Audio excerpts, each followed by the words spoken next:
Hey, what's happening, everybody? Welcome to the program. How's it going? It's April 15th.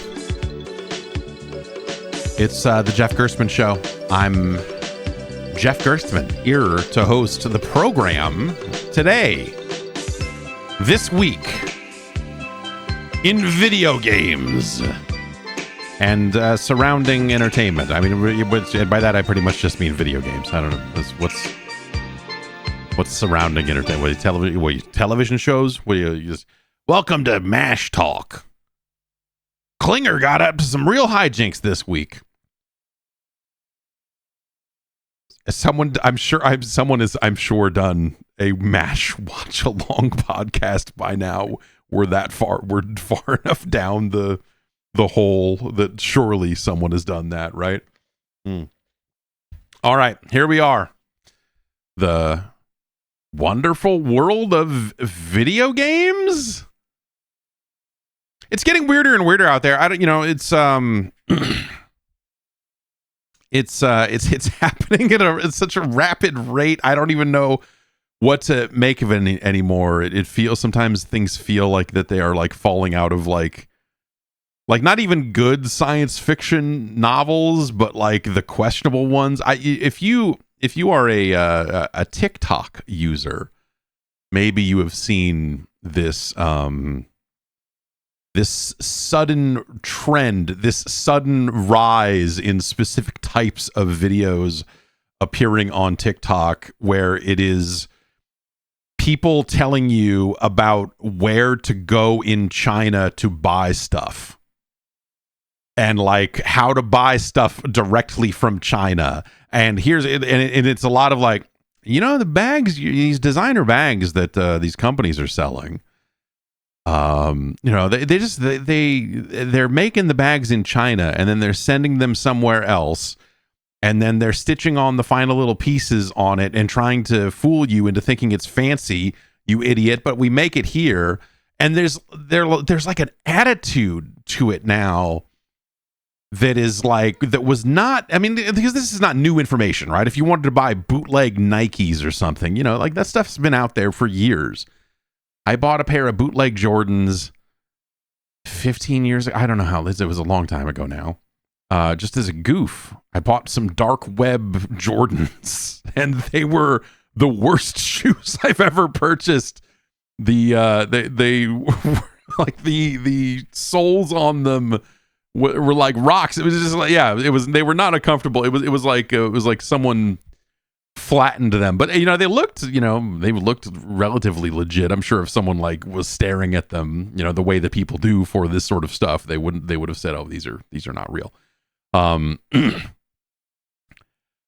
all of the like humility and a lot of this other stuff is out the window, and you've got this real attitude about like, why are you such an idiot? Like, it's really like, hey, America, you fucking dummies. Why aren't you doing this? And it's a very interesting and different attitude that some of those videos have.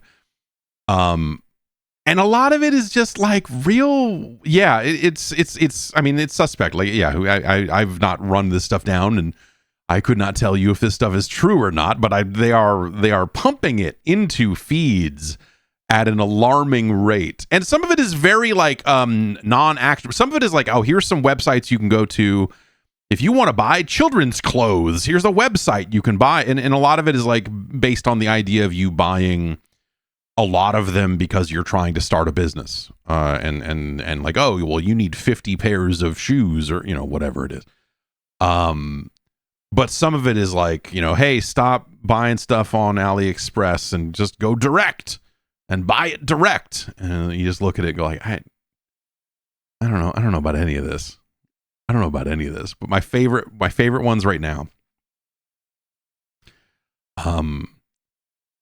There's a woman inside of a speaker factory trying to sell big subwoofers.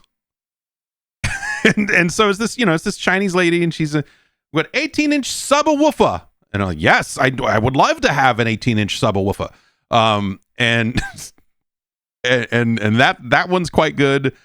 And then there's another set of videos where it's like they're singing a song but it's like the thing they're trying to teach you is where in China stuff comes from, which to me is not, I don't know. That doesn't seem like useful information, because they're like singing a fun little song with a map of China behind them.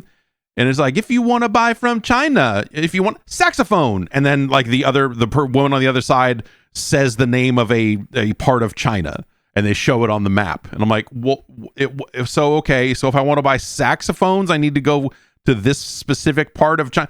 Now, like, you want to buy Wi-Fi modules, it's here. If you want to buy laminate wood flooring, it's this part. And it's just like, it's like awesome. I don't know. I'm like watching it going like, this is fucking crazy, man. It is true what they say, that China don't care, man. Like, there is a real, like, there's a flagrancy to this stuff all of a sudden that is just like, oh, they're going to try and do these tariffs and all this other stuff. Like, okay, well, I mean, they're going to ban TikTok anyway, so fuck it.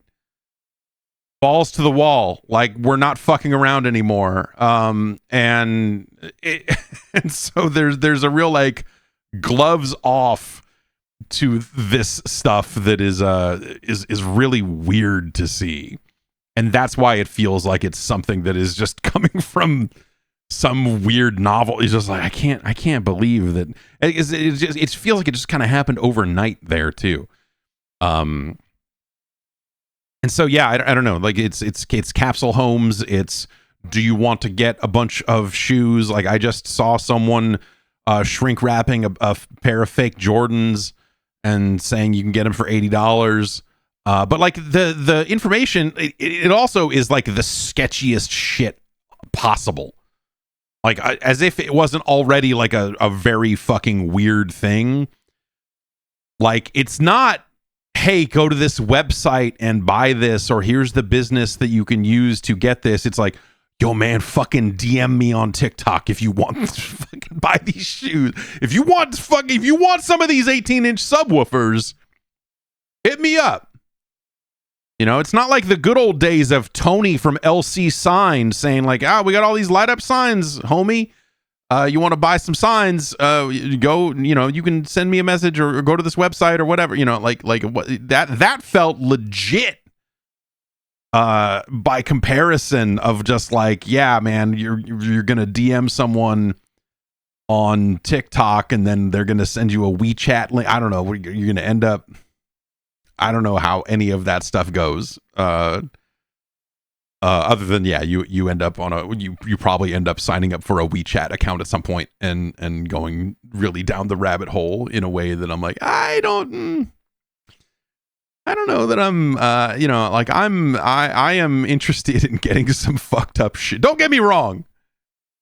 I'm interested in getting my hands on some fucked up shit, but yeah, I don't know. This might be a little. Also, I don't need a saxophone. I already have one. So, I as much as it would be fun to go to China and buy a bunch of saxophones, I don't think I need to do that at this time. But yeah, it's some of them are very instructional, like, MOQ means minimum order quantity, and this DDP means they'll deliver it right to your door, bang. And this other thing means that, that you'll have to pick it up alongside the ship, or you'll have to go to China and make sure that it gets there, or we'll ship it, or, like teaching you terms that you would use to start, I guess, like a wholesale business, like, a business of importing stuff from China and selling it. Which maybe, I guess the thought is, I wonder if the thought there is like more people are going to need to do that because the way the tariffs are going to work is such that, like an individual package under a certain rate is going to be charged some insane amount of money. So the like individual buying direct from China might be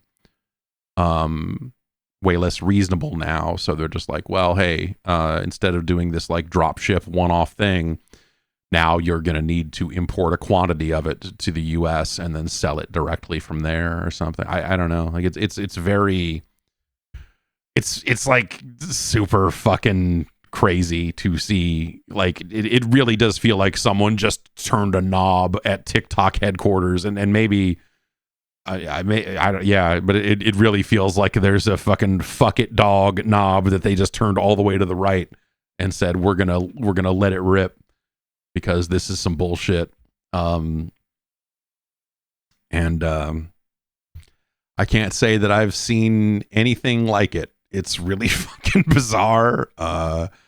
It's I suppose a sign of the times, if nothing else. You just look at it and you're like, all right, I don't know. Like I bought some stuff off AliExpress. I bought a cheap pair of Bluetooth headphones that are pretty decent for the price. They're fantastic. But they're the audio, the sound on them is maybe a little bit flat or something. But yeah, I don't know. That stuff is interesting, for sure, to kind of see it. But yeah, it seems like it would be some like tossed off scene in a comedy or something. It's super fucking strange to see. Obviously, the tariff stuff is still ongoing and just as confusing, if not more so, than it was when we convened last week. The RetroTink people are going to stop taking orders from the US later this month.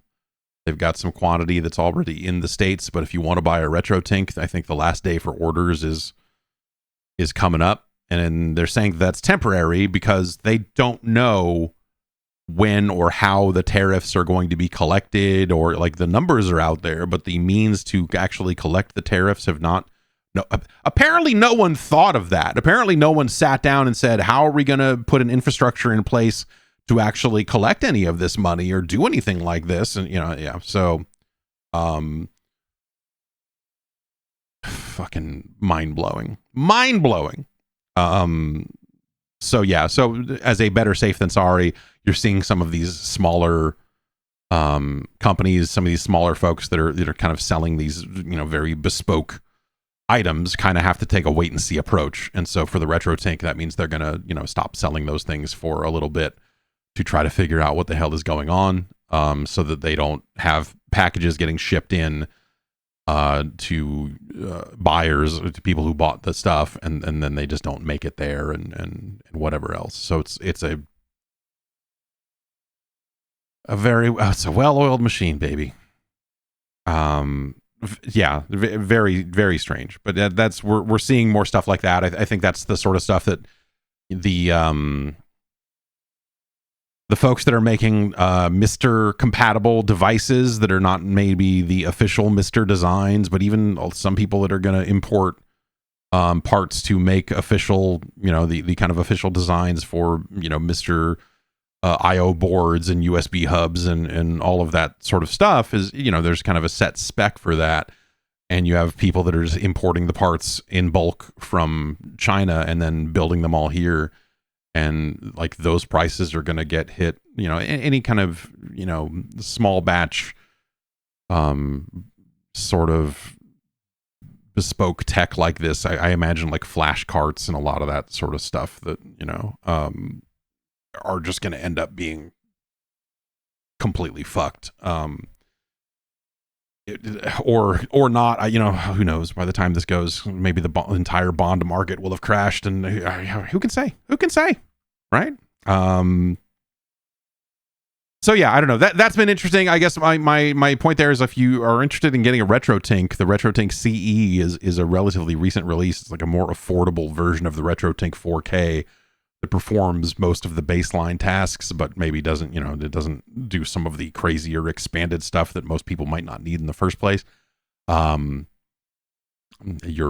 are running out of time. You've got another week and a half or something like that to do that sort of stuff. So yeah, keep that in mind. Let's take a break. We'll come back. We'll talk about Indiana Jones and the Capcom Fighting Collection and that sort of stuff. Will be right back. Hey, you trying to turn some business dreams into business realities? You trying to sell stuff online? I mean, everyone is, right? Everyone is like, I got this idea for this thing, and it'd be real easy to make them. It's just, how do I sell them? How do I get it out in front of people? How do I do all this other stuff? And there's a lot of different things, a lot of different ins and outs to that process. But one thing that you don't have to worry about is the actual act of building a website and getting it all set up to take people's money and sell the stuff. Because there's Shopify. Shopify can help make all of those dreams of selling things online realities by taking all the guesswork and all of the hassle out of accepting payments and figuring out where to ship that, like all of that other stuff. Shopify can be your trusted partner, your valued associate in the world of e-commerce. It's like turning those dreams into realities. It's a tough one, but Shopify has a ton of different tools that you can use to, do everything you need to do. You tweak things. It'll give you data about like, oh, well, this isn't selling very well. It's like, oh, well, maybe I need to replace a picture or write a different thing. They've got all these templates that you can use. Beautiful, ready to go, and they can match your brand's style right out of the gate. And if you need a hand, you can get help with everyday tasks like enhancing your product images, writing product descriptions, or generating discount codes with Shopify. If they haven't heard of you in the first place, Shopify can help find your customers with easy-to-run email and social media campaigns to help you get out in front of more people so they're aware that you're trying to sell the thing you're trying to sell. With inventory control systems that help you understand where and when and how your things are selling, Shopify can help track not just your online sales, but also if you're selling things in a store, if you're selling things that, doing flea markets, selling stuff out of your trunk of your car. Shopify can help keep it all orderly so you know what you have, so you don't oversell, so you don't undersell, so you're ready to go. Turn those dreams into cold hard cash and give them the best shot at success with Shopify. Sign up for your $1 per month trial and start selling today at shopify.com/Jeff. Go to shopify.com/Jeff. Again, that's shopify.com/Jeff.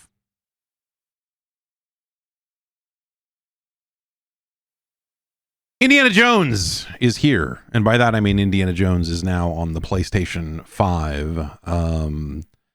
Today, I think, is the day for people who are... It's kind of weird that they're doing the, if you buy the big edition, you can play it now. Otherwise, you got to wait 3 days for a game that came out last year on other platforms. But, you have to duplicate the experience for PlayStation 5 owners and really let them feel it. It's a very good version of the game. I have played some of it on a PlayStation 5 Pro. And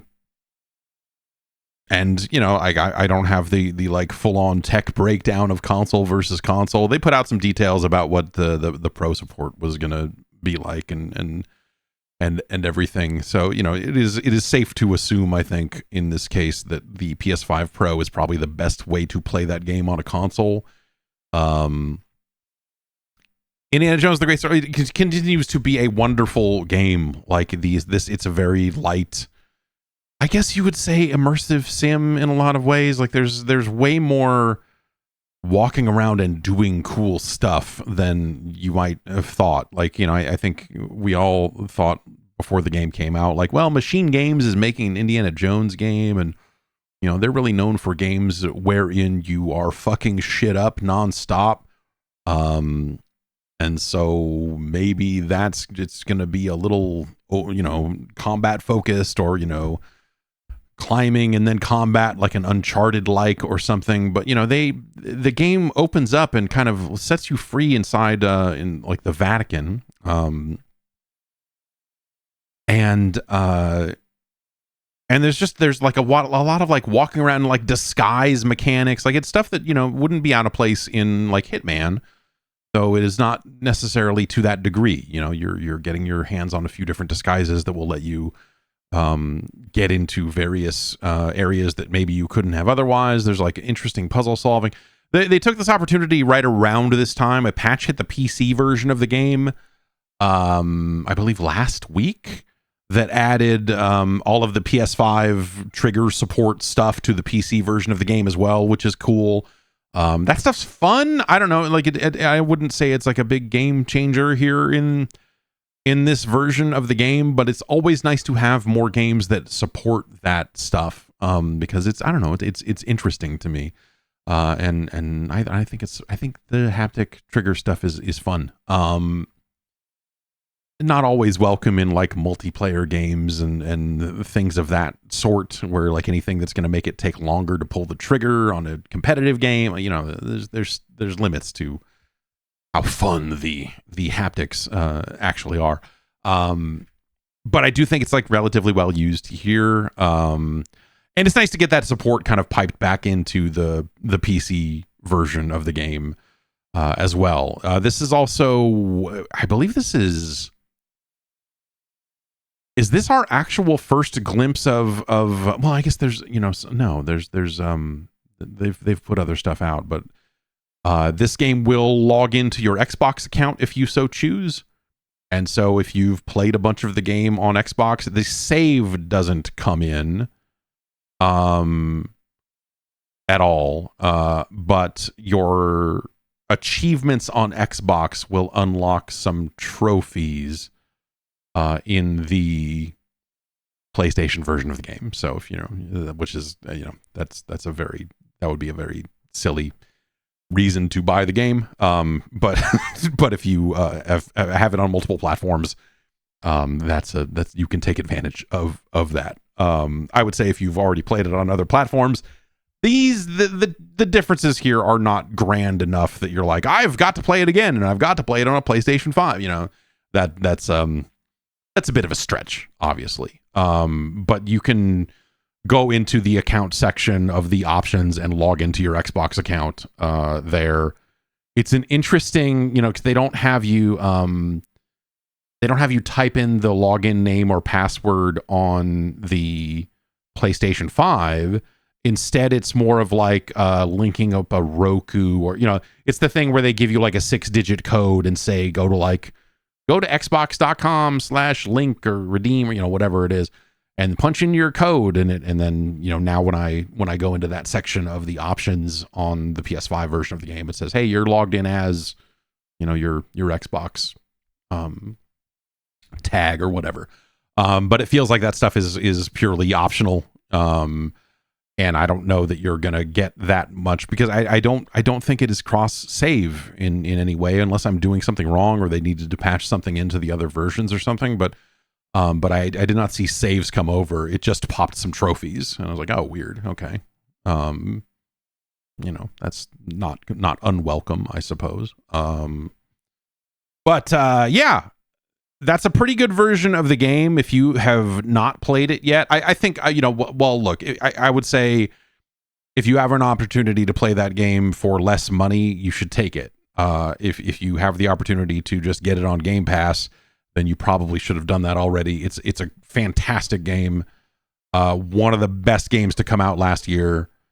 And you should definitely give it a look one way or the other. But I think this version is really good if you only own a PlayStation 5. I think if you're on PC or if you're on an Xbox at all, then, you know, you should be checking out Game Pass or signing up for Game Pass long enough to enjoy Indiana Jones, and then, you know, whatever your specific bent is when it comes to a Game Pass subscription. So but if you're in the boat of like, I am not interested in playing games on those platforms and I don't want Game Pass and all that other stuff, you should freaking buy Indiana Jones on the PS5. Like, it's a hell of a version of the game, probably the best console version of the game, and yeah, it's a lot of fun. It's like there's a clumsiness to it that comes through that I think makes it feel a lot more real, and gritty is not the word, but it just, yeah, there's a certain amount of like the fisticuffs in that game, and the way Indiana Jones climbs up a surface and the way he clambers around, like it all feels very believable. That's the stuff that kind of came back to me when I started playing it again. You know, it's been a while since I played the game on PC.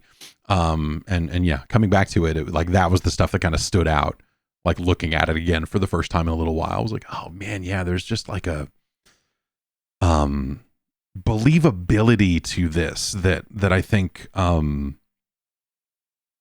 really goes a long way.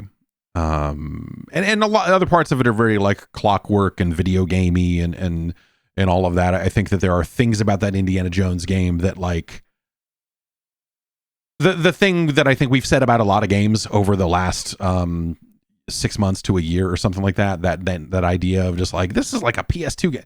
Like it feels older than it is, but not in a bad way. It just feels like, in some ways, it feels like here's this type of game that they don't really make anymore.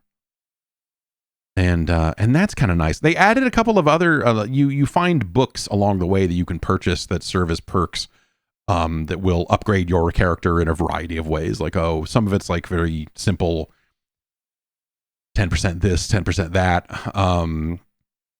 And some of it is more like, you have a chance. Like if you get knocked out during a fight, you have one chance to stand back up and resume the like there's stuff that's a little more specific to that. They added some more books to the game as well. That's stuff that's now in all versions of the game. So if you've finished it, I don't know. It's not necessarily stuff I would say, hey, you should go back and play it again because they added more books. But it's kind of cool, they've rounded out a few of the options on that front in some ways that feel kind of cool. I have also been playing Capcom Fighting Collection 2. That is a little ways off, but I have been messing around with that I guess I've been messing around with it on a PlayStation 5, but it is a PlayStation 4 game. Not that it matters. I mean, like we're emulating versions of Naomi games and older fighting games here, so it's not like it's pushing the power of even the PS4, let alone the PlayStation 5. It is a pretty good collection, man. It's hey, it's got Capcom versus SNK in it. I think that's the for me, that is the part that matters, is like, hey, here's a version of Capcom versus SNK 2 and Capcom versus SNK Pro, like the those games with netcode and all of that. I think that's unbeatable right there. Those are games that they're just great, fun games. The Capcom versus SNK games. The way that they brought those rosters together and make all of that stuff work. It's great that they're coming back. It's great that these games are getting a re-release. It's great that they're able to, put them out again and what have you. It's nice to have a product with SNK characters in it that you can feel good about.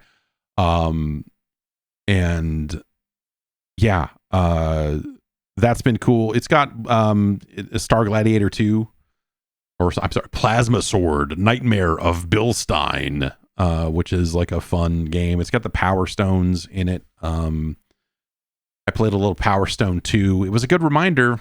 I don't much care for Power Stone. Kind of never did. They're not. They're not.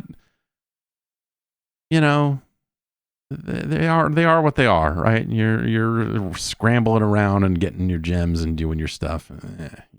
You're either into that or you're not. It's a party game. I don't know. Power Stone always felt to me like, you took like a Mario Party mini game and expanded it into like a full product, huh? How's that working out? Yeah, okay. And then, like what Project Justice is in there, and then Street Fighter Alpha 3 Upper, which is the kind of upgraded version of Alpha 3, or I guess it's 03 originally, but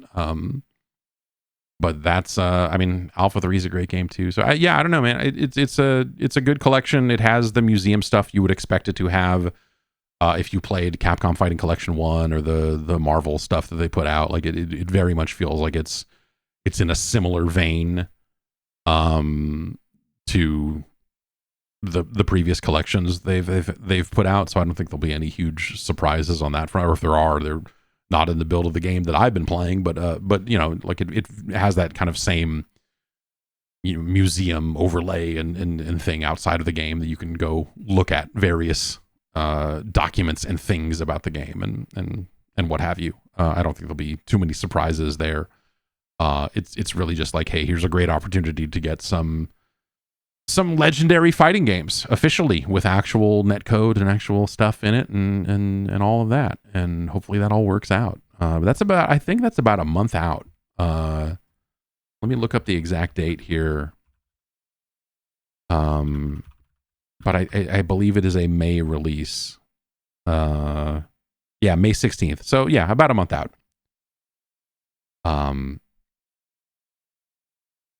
For me, like, again, hey, putting the CVS games in there, I think that's reason enough to pick this up. I think everyone's going to feel differently about different games that they've re-released over the years and which ones you want and whatever. But for me, those are the ones that I guess I didn't think they would do it. And so it's awesome that they're doing it. And yeah, it's nice to play those games again. Let's take one more break and we will get into the news. How about that? All right, we'll be right back. Saving time? Now we're talking. Saving money? Hey, why not? Saving time and saving money? Wow. That's where Rocket Money comes in. Rocket Money can help you save time and it can help you save money. Rocket Money is an app that can track your spending habits and see where your money is going. It'll categorize your different expenditures as you go about your days and months. And it'll let you know, like, hey, you're spending a little bit more on shopping. You're spending a little bit less on this. And this month you spend, hey, you got a bill coming up in a few days. You got this, you got that. It keeps you on top of your finances. And that's cool. That stuff's neat. It's handy. But where Rocket Money really sings is when it looks at your bills and it sees things, goes like, hey, you know what? You're paying a little too much for this. We think that maybe we could help you out on that. And if you opt in and say, yeah, go for it. Like, let's do it. Let's make it happen. They will go through the process of contacting the company and saying, hey, we, well, I don't know what they say. I don't know what they shake them. I don't want to know. That's up to them. They handle that business. And they come back and they told, in my case, they told me, like, hey, we're going to save you a couple $100 on this satellite radio bill. I was like, that's great. Satellite radio is way too much money. it's even at the lowered rate. I'm like, I don't know. But the kids like it. So what are you going to do? On top of that, if you've got services that you're just looking at and going, I don't need this anymore, I just want to cancel it, they can cancel services for you as well.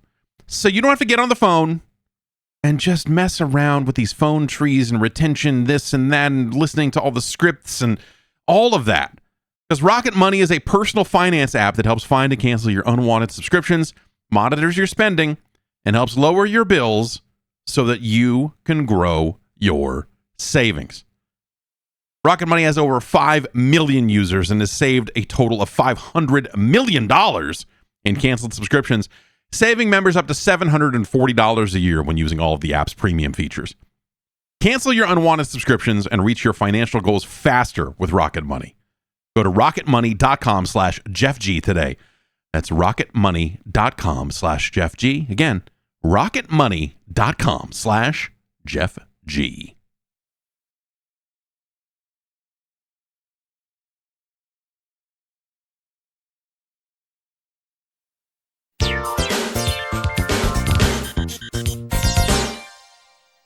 The price of the PlayStation 5 is going up in some parts of the world. This is not the first time that the folks at PlayStation have done this.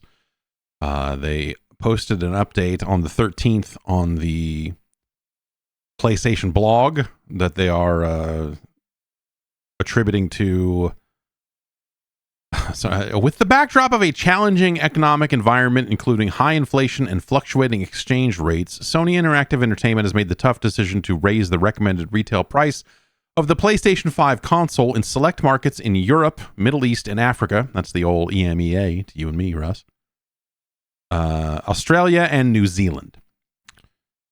This is coming from Isabel Tomatis, the Vice President of Global Marketing at Sony Interactive Entertainment. They list the new prices. They're going to drop the price of the disk drive. So if you're looking to add a disk drive onto the console, they are lowering the prices on those ever so slightly. They did not list the old prices here. They just say the new prices. Videogameschronicle.com has a longer memory than they do and posted the actual increases here. So if you're looking to buy a digital PS5, the PS5 Pro prices are not going to change. Those are already way too high. So, hey,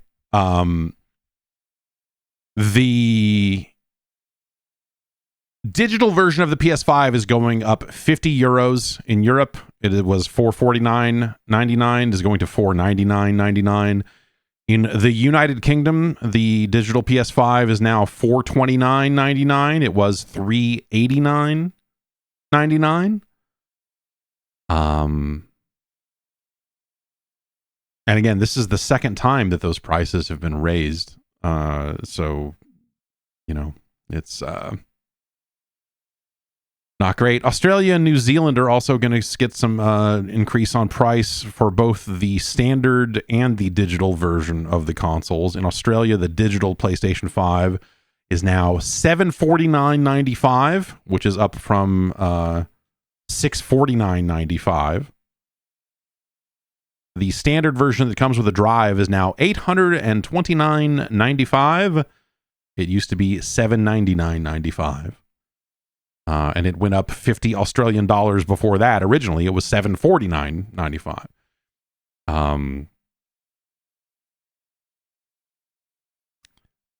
And there are more increases like for other markets that they're not getting into. They're only listed Europe, the UK, Australia, and New Zealand. And it says select markets in the EMEA not listed above may also receive increases. Check with your local retailer.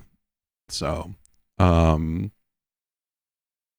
there may be more increases in your part of the world, depending on which part of the world is your part of the world, right?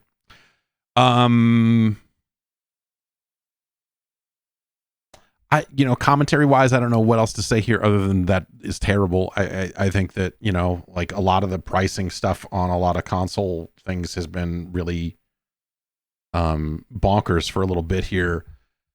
And while we're all focused on the Switch pricing and tariffs and everything here in the States, obviously there's going to be some knock-on effects around the world, whether it's inflation related or related to the uncertainty happening here in the States. But we'll kind of see how that all shakes out. I do think that kind of once the like there are already warehouses with PlayStation 5s in them here in the States, right? And so there's a lot of people with stock already in the country. As that stuff burns up, I think a lot of these companies that are kind of playing a waiting game right now will probably have to reassess and think about like, oh, okay, are we going to raise price in the U.S. due to tariffs? Are we going to raise price in the U.S. due to just inflation? Are we going to double raise it because of both? And I would not be shocked if we saw, similar increases being passed on here in the States for one or both of those reasons. Brent in the chat says, the UK price bump will be my excuse to finally sell my barely used PS5. Shit has felt 100% pointless to own. Yeah. I think that, we talked about it. We've been talking about it for a bit, right? The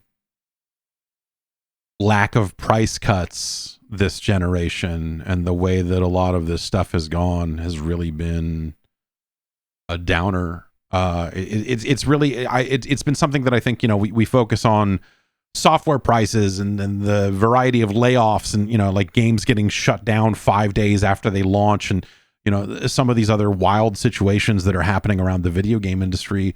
But I think a lot of this stuff is kind of set against the backdrop of like the hardware stuff has been fucking bad, man. Like price wise, in terms of like, when are we going to see some cuts? And like it used to be,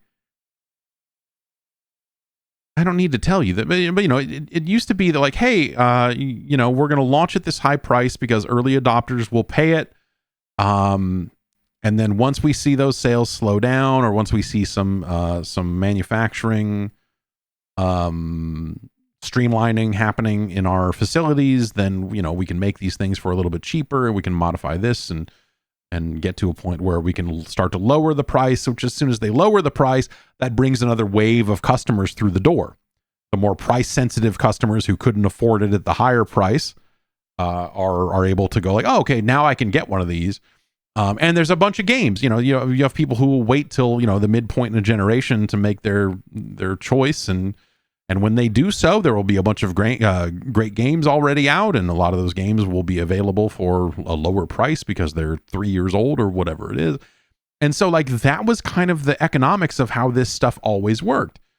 And it got us to that point where, you know, like, oh, eventually they're going to hit that mass market price, which is, you know, like in the 8-bit days and stuff like that was, you know, like, hey, we got an $89 NES, or we got something that's under $100, or, you know, like you start getting to these crazy low prices, or what seemed like crazy low prices if you were the person who bought a console at the start of a generation. And obviously, you know, we're just not seeing that anymore. You've seen some mild price cuts, especially seasonally. You'll see like a cut here, a cut there, from some of these hardware manufacturers. You know, like Microsoft will cut around the holidays, or maybe they'll issue like a new version of the console, because they wasn't that long ago that they put out like a white version of the Xbox Series X that didn't have a drive on it. But I think it has 2 terabytes of storage instead of 1. I don't keep track of the different SKUs they're putting in the market. But you know, like they make those sorts of changes, and when they make those changes, the previous version of the console that might not be as widely available, sometimes they'll blow that out to get it off shelves. Though sometimes you'll have a situation where it's like, oh, this is the one that still has a disk drive on it, so we're going to charge extra for it now, because if you want that, and it's a premium price, and, you know, like retailers will try to get theirs or something. But there hasn't been much in the way of price relief, and I think that's a very bad thing.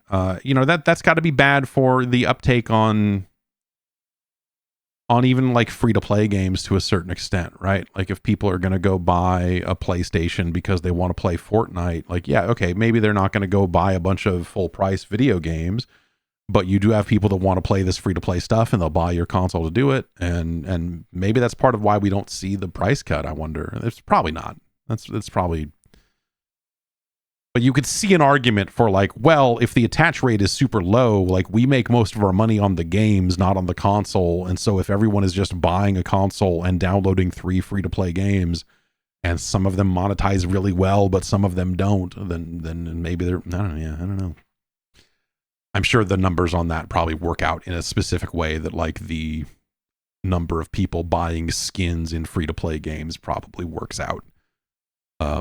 Not that dissimilarly to the old fashioned attach rate stuff that we used to talk a lot more about. But it feels bad. It like this. None of this feels very good. None of this, even as someone who already owns these consoles, I think there's an aspect of this that just doesn't feel right.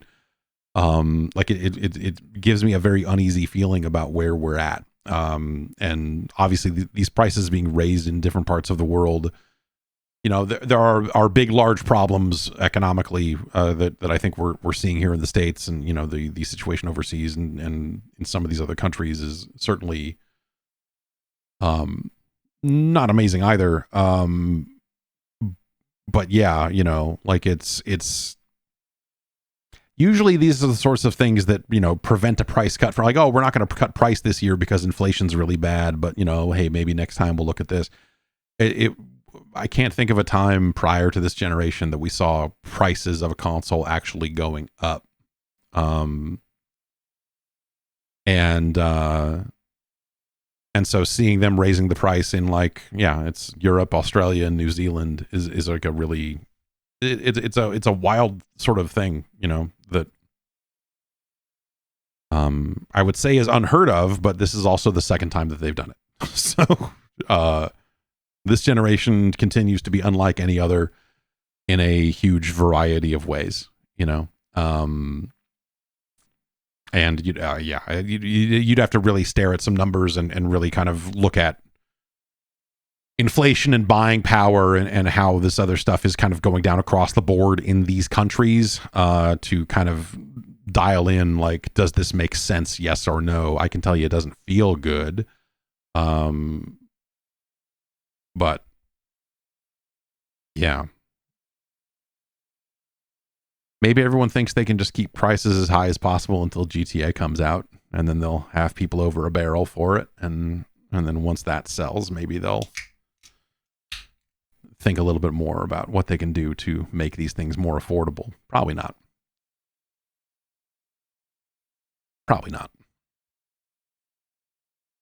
Nintendo walked into all of this situation with the Switch 2. And we're still kind of waiting to see what the overall fallout from that is going to be. Bloomberg is reporting that Nintendo has started diverting the majority of the consoles being manufactured in Vietnam into the United States instead of dispersing them, evenly around the world or whatever, simply because the percentages on the tariffs for Vietnam, or as they were announced, I mean, who knows what they'll be tomorrow, or later today or whatever. But the announced tariffs for Vietnam were lower than the ones for China. And so the idea being like, oh, okay, well, let's get these Vietnamese Switch 2s into the US and get them in fast.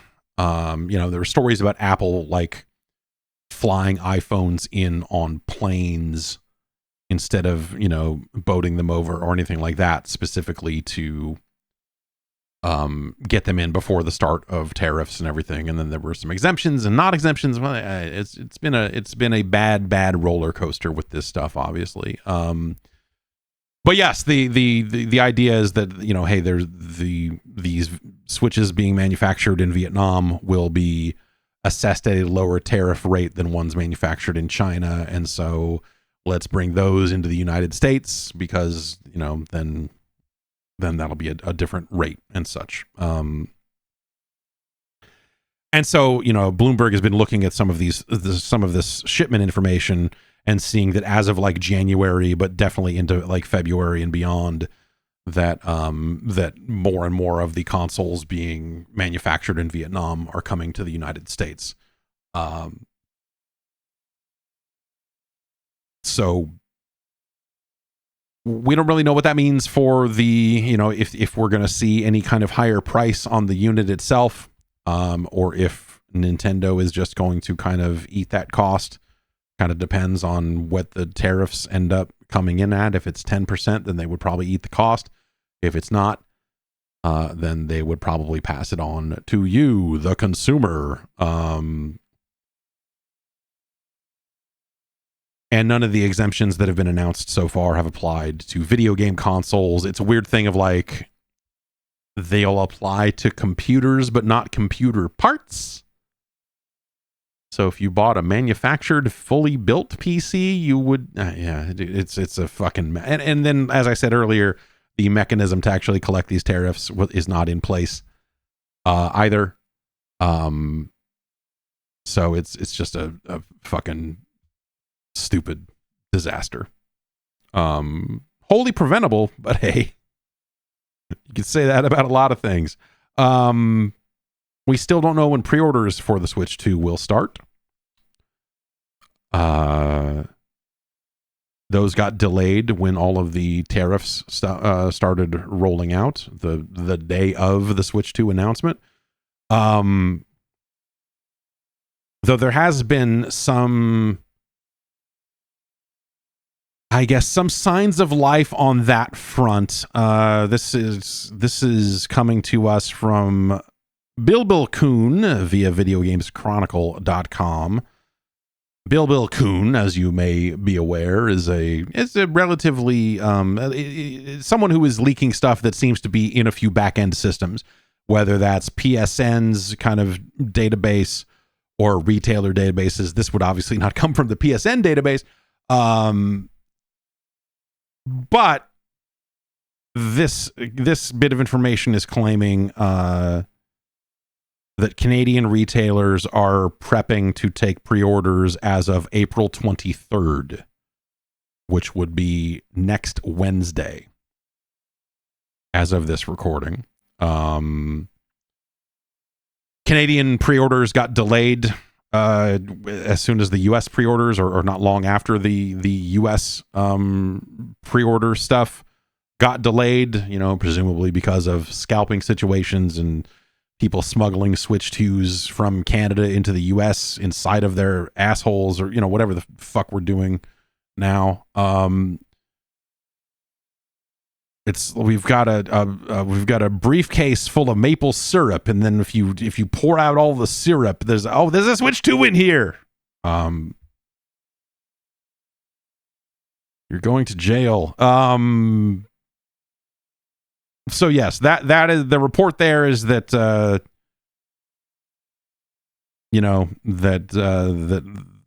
maybe these pre-orders will start on the 23rd. And there's been an update from young Bill Kuhn with some information from US retailers saying depending on retailer, there may be some pre-orders starting on April 21st or April 30th.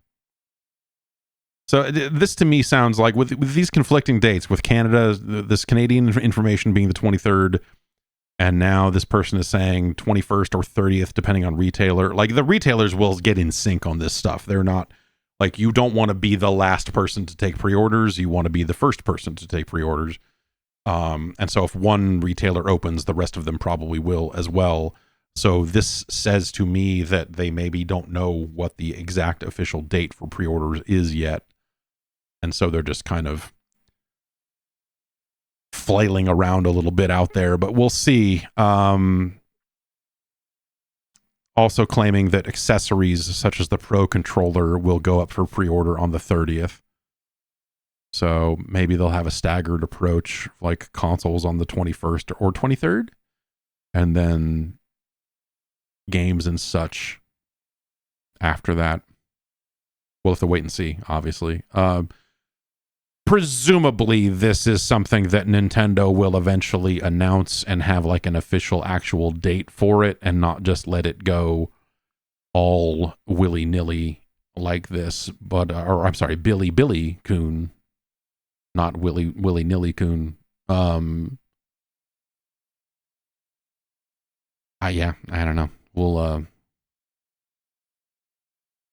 We'll see how the next phase of this mess unfolds, I suppose. Speaking of messes, Ubisoft has open sourced and publicly released a development tool that they use called Chroma. Now, this is a tool that they use for, I guess, accessibility purposes. It's something that they have used to create their stuff for colorblindness. It lets developers kind of see, like, oh, here's what it sounds like it puts a filter over the game screen that shows a developer, like, oh, here's what your game would look like to someone who is colorblind. And it has a few different things to lay over the image. They put out a press release. They had like a press release about this and a blog post, and it's something that they have open sourced so that other developers outside of Ubisoft can use it. The way they bill it as Chroma allows developers to accurately replicate their experience and create accessible content to meet their needs, the needs of people with colorblindness.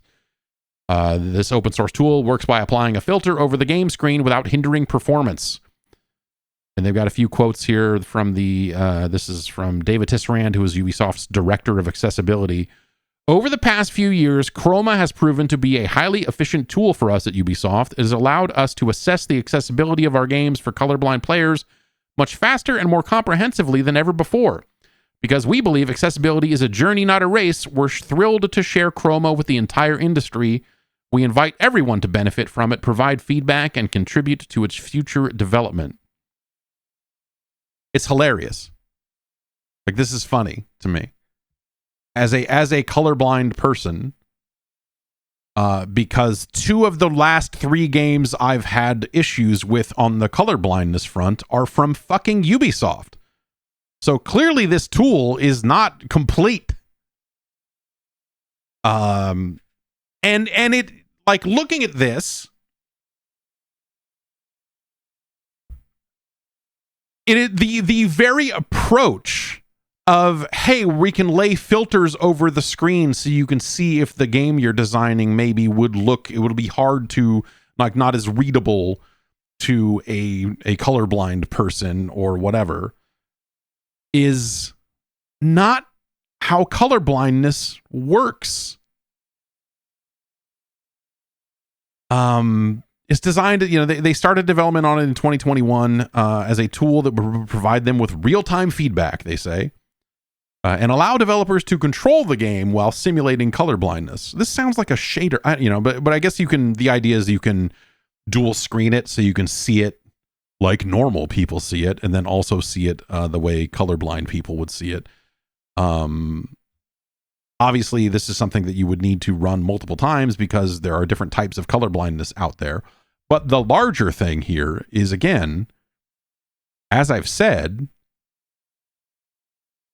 it's never an issue of, oh man, I can't see, I should say it's rarely an issue of, oh, these colors don't pop in game and I can't see, like, I need to see the whole game screen differently because of my bum eyes.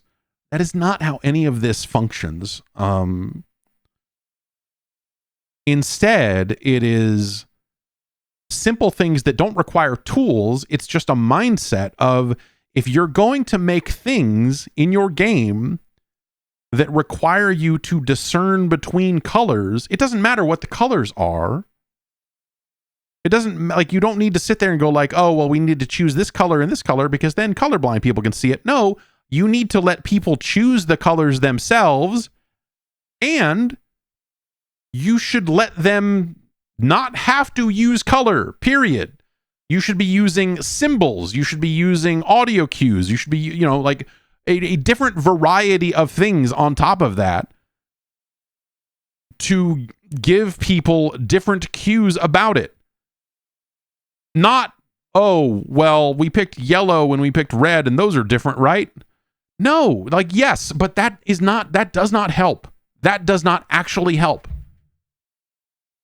And this is something that puzzle games figured out a long time ago. You're like, oh, we need to put a star on this one and a club on, like card suits or whatever onto these gems, because we can't just make these green and yellow gems right next to each other. We can't make, it's this. I'm not saying it's an easy solution because different games have different requirements, but I am saying the mentality to solve this is completely fucking different than, hey, we made a tool that changes the color on your screen. Because when games come out and they have the colorblind option is like, you can filter the whole screen if you want, that does nothing. It is pointless. The last thing I want to do is change the colors of everything on screen, because I don't know what I don't know, ultimately. And so it's rarely going to be a situation where I'm playing a game and going like, oh, I'm having a hard time. The cases I can think of are like the couple of the new Dooms, the new Doom games, Doom and Doom Eternal, where you'd have cases of like, oh, they put red lights above the doors that don't open. I don't see that stuff. And so I walk up to every door. That's not a game change. That's not the end of the world that I'm walking up to every door. And some of them don't open and some of them do. It doesn't, ultimately that's not something that is like a dramatic change on the game. Now they could make those lights different to not just be, hey, it's red, hey, it's not. and that would solve that problem. But tinging the entire image to try to make the reds pop out is not going to help anyone, because colorblind people have spent their entire lives knowing, once they've been diagnosed, that they can't trust color on anything. They don't know that stuff. And so they're not looking for it to begin with. And so you need to go with symbols. You need to go with like more discernible data in your game. This is something that Prince of Persia: The Lost Crown launched without. They made a big deal about the accessibility options in The Lost Crown, and then they put in blockable and unblockable attack glints on things in ways that you simply couldn't tell the difference between. And their colorblind options were like, you can turn this whole thing on and tinge this whole image. I'm like, that doesn't change anything. That doesn't change a single thing. This does not help at all. They have since added in an option into their accessibility that changes it so incoming attacks that you can do a special parry to now have a circle on them, and unblockable attacks now have kind of a cross shaped image on them. You can turn those on. And that solves the problem. Boom. That's it. They did it. They didn't launch with it, but they did it. And that's something that this tool, I don't think you needed a tool that colors the screen to know that. That's just something that game developers should be doing at this point as a matter of course. Doesn't have to be something that's in by default, but you need the ability to toggle something like that on if you're going to make something like that. Assassin's Creed is, we talked about that more recently. Assassin's Creed Shadows, because of its reliance on like, hey, incoming unblockable attacks have a red kind of flash to them. I can't see that. On top of that, they have a bunch of interface color options in the game, and it doesn't change the color of the incoming attacks. Like, it changes the interface to like, oh, well, now this red exclamation point is blue. And you're like, okay, that's fine, I guess, whatever. That probably helps on some level, and maybe, I don't know. But it does not help with the actual thing, which is you need to be able to quickly discern between this color and this color, which, again, after a lifetime of knowing that you cannot count on your ability to discern one color from another, it doesn't matter which colors you pick for the attack glints on this stuff. You have already been trained to not fucking notice it or care. So it needs to be symbols. It needs to be something more dramatic than that. And so I think it's funny to me, and whatever, like it is not the greatest fucking problem that video games have with accessibility. It's like, this is, as they say, it is a journey. It is not a race, and things have gotten a lot better for a lot of other accessibility issues that have happened over the years. And, seeing more games that kind of launch with their screen reader active and, and launch directly to their accessibility options and stuff. I think that stuff is smart. And so, like, I am trying to be sensitive in a way of like, not all color blindness is the same, and there are probably bigger fish to fry in this entire accessibility formula or whatever. But as Ubisoft does say, there's an estimated 300 million people around the world affected by color blindness. That's not a small number of potential players. And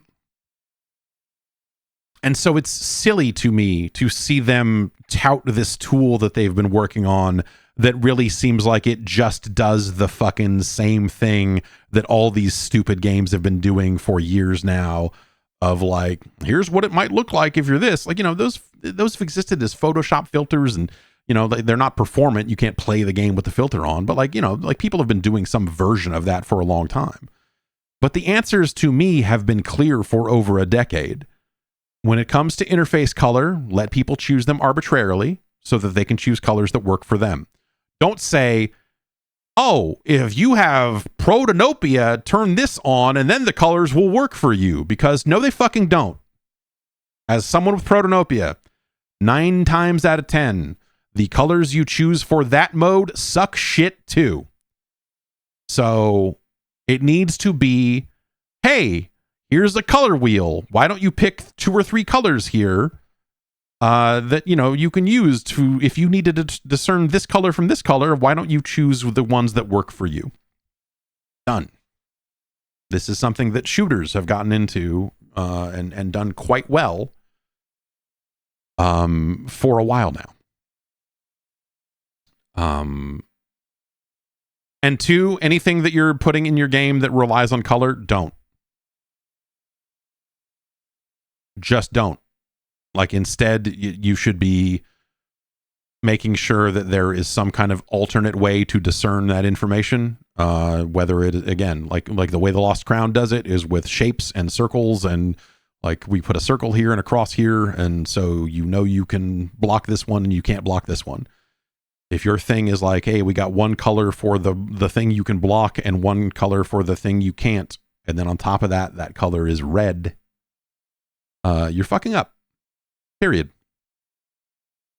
So yeah, I don't know. It's funny, like, and seeing the reporting of this, people have been picking this up because they sent out a press release yesterday that I read and just went like, wow.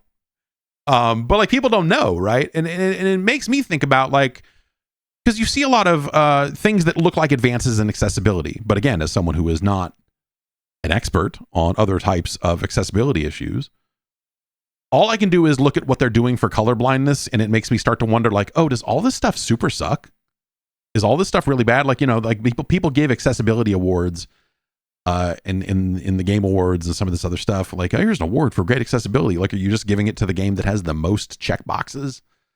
Because like, games have more and more of that stuff, but is it actually useful? Because I can say from where I'm sitting, the vast majority of color blindness options that games have tried to have has been awful. And it's not something that necessarily needs to be solved in an accessibility menu, as opposed to an interface menu where I can change the colors of everything. I don't need to necessarily change the colors of the characters in the games. Some of these games will have their high contrast mode, and the Lost Crown has that, where it's like, oh, we can make all these characters like glow in the dark green, whatever color it is, and make everything pop out from the background by putting ridiculous fake looking colors over it that will ruin your entire experience. And I look at it and go like, well, I wouldn't want to use that. That doesn't actually solve anything for me anyway, but for some people maybe that does. Or like Tekken 8 had its weird pattern stuff that they put in there that was really wild. And maybe that helps some folks, but I don't know. So yeah, I don't know. Like, I don't, I don't intend to, like, I don't necessarily want to spend a ton of time talking about this stuff either. It's frustrating to bring it up in the first place. But it's funny that, like, the last 2 of the last 3 games, the third is Blueprints. I think, I don't know for sure. But 2 of the last 3 games that I've played and had potential color blindness issues with have been Ubisoft games. So to see them get out there and be like, look at this tool that we built that you can now use, is like, well, clearly the tool ain't fucking working. So it's open source. I don't know, fork it and fix it.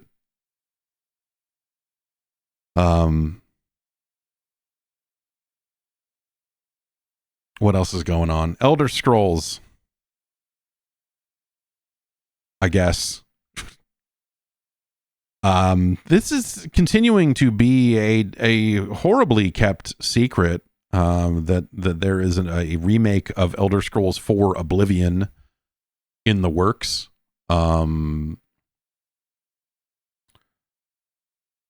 But now, I guess, images of a title screen and some in-game stuff have leaked out of the developer's website. Virtuous is working on this, apparently in conjunction with Bethesda and Dallas and Rockville. But I guess, yes, images for what will eventually probably be the website for Elder Scrolls 4 Oblivion remastered have leaked out of that website, according to Video Games Chronicle, who are getting it from Twitter and such. It looks like this includes some comparison images showing the original game as well as the remaster. Platform details, looks like it's going to be PC, Xbox, and PlayStation 5. It will be on Game Pass, apparently. And there will also be a deluxe version of the game that will have bonuses that include horse armor.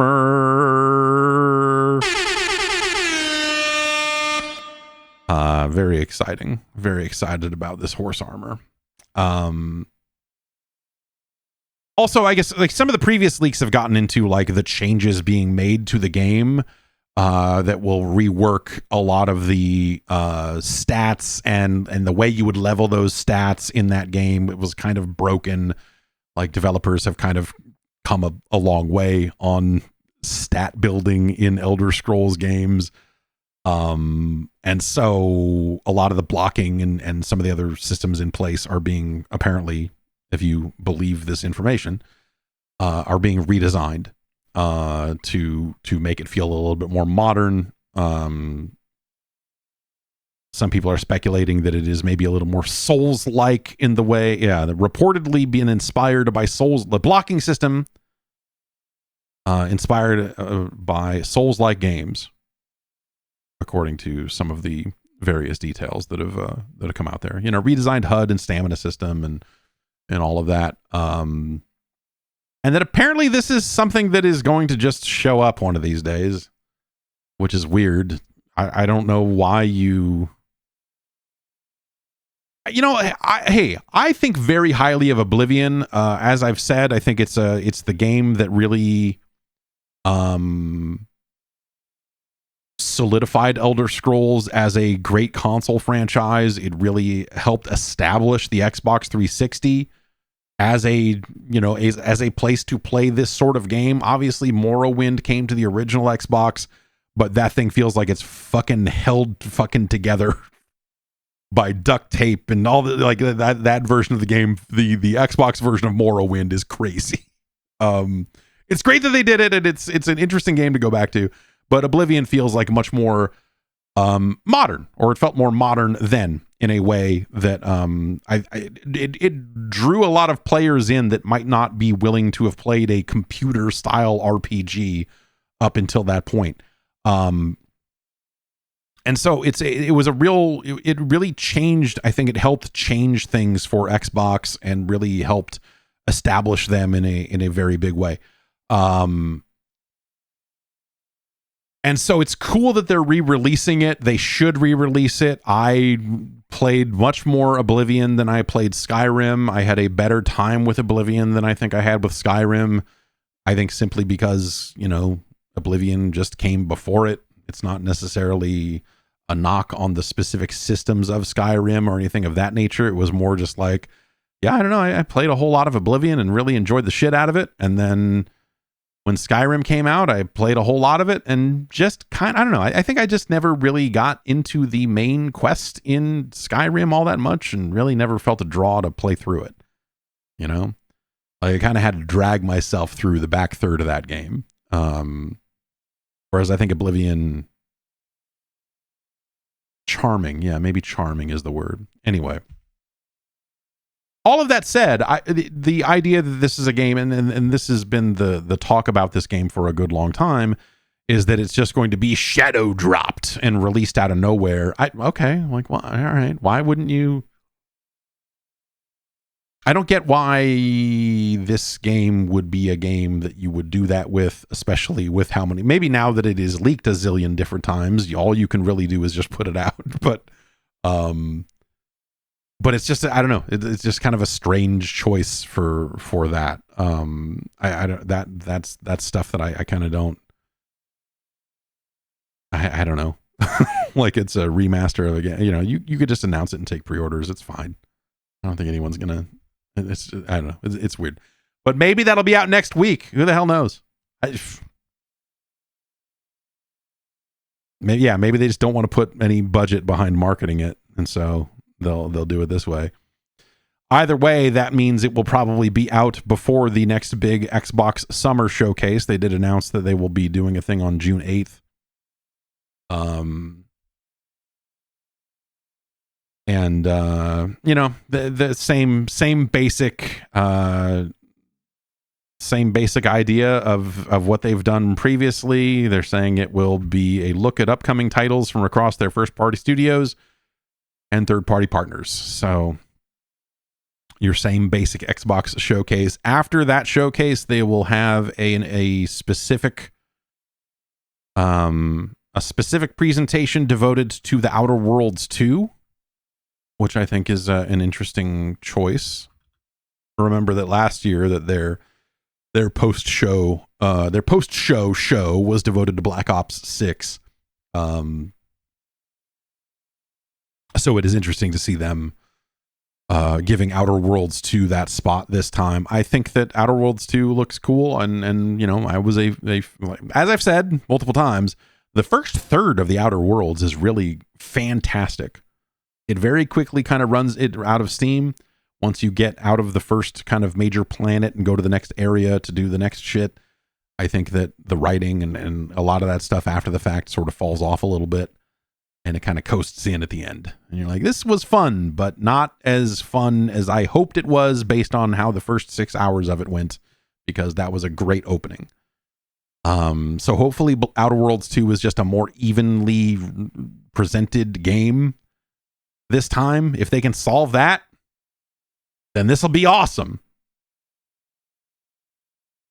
And clearly Microsoft believes in it enough that they are giving it its own separate show, a spot that they gave to Black Ops 6 last year. So that is either telling you that they are big believers in the Outer Worlds 2, or it is them telling you that they don't have anything better than the Outer Worlds 2 to put in that spot. We'll wait and see. I'm excited. I hope that Outer Worlds 2 is... I hope that they figure out I hope that Outer Worlds 2 is just better from start to finish than that first game was. That's really the only problem that game had. And then I don't know, man. What else would we even see at this thing? Is this going to be?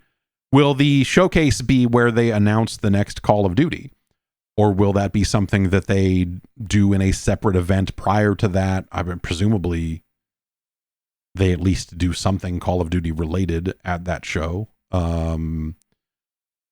This will be June, so this will be ahead of the release of Tony Hawk 3 and 4. So that's something that we would probably see in this spot. And then it's just a matter of which first party games are far enough along for them to actually show. Are they gonna show Perfect Dark? Is that still a thing?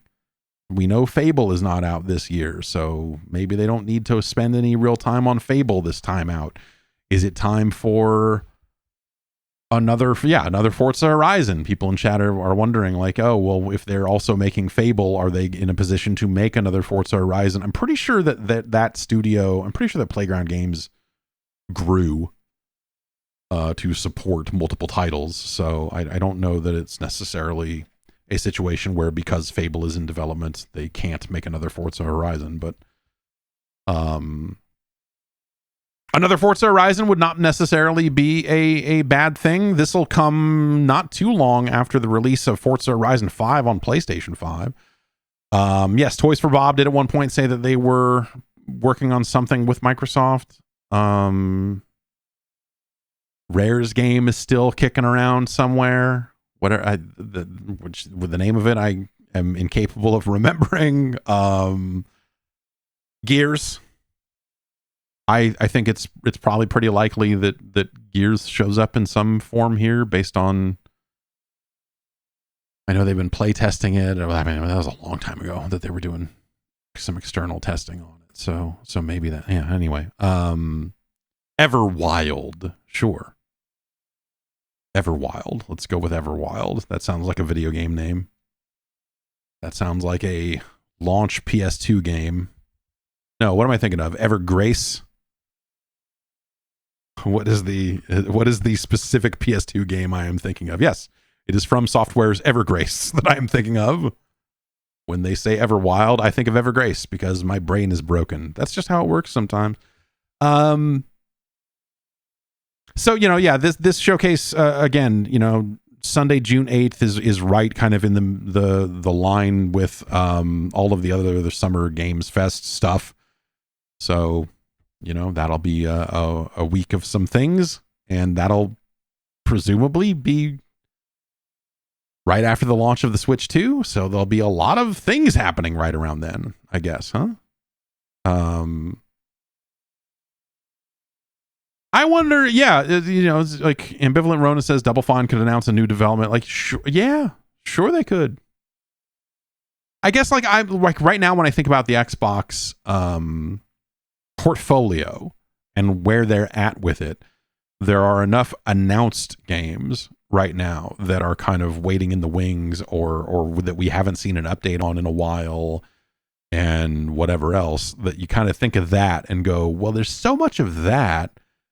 Would they really devote a lot of time to brand new announcements here, unless it was something that was due out very soon that they've just been holding on to? But I mean, there's quite a bit. There's quite a bit of stuff that they still, in theory, have lined up. Phil Bosch says, "I'd like a Psychonauts 3."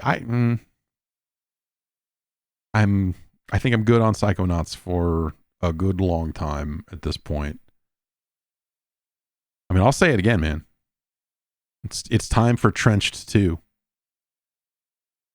Drenched. It's time for an underwater Trenched. It's time to make that a reality.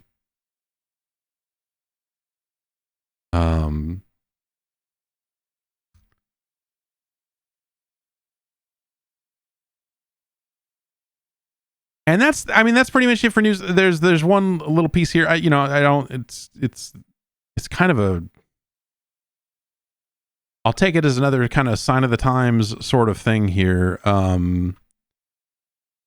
game by the name of Velev, like level, but with the V's and L's swapped. Launched back on April 9th. And they have shut it down. In fact, they shut it all the way down today. On Sunday, they announced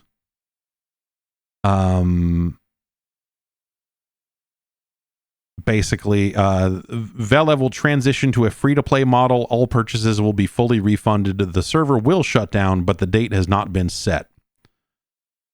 That was something that they announced on the 13th. And then just today, official server shutdown notice. We're truly sorry for the sudden announcement and not being able to handle things more responsibly until the end. We intended to keep the game free to play, but our game was shut down and we had to close the servers. Thanks to everyone again who supported us. We deeply regret how things turned out and sincerely apologize for the disappointment and inconvenience this has caused. Nothing in this second update mentions refunds the way that the first one does. So I don't know what the situation is there. That's I don't know. I got a few emails about it. It was they bill it as a PvPvE game. It was an early access, and it looks like it is like a kind of a top-down third person kind of job here. Action RPG-esque, but with some maybe MOBA or extraction style concepts worked in along the way. That's I'm more just kind of shocked about the kind of this sort of ongoing thing of games launching and games closing down. Like these studios are getting to a point where their back is just up against the wall. Like the shutdown announcement for this game, the developers at Chaff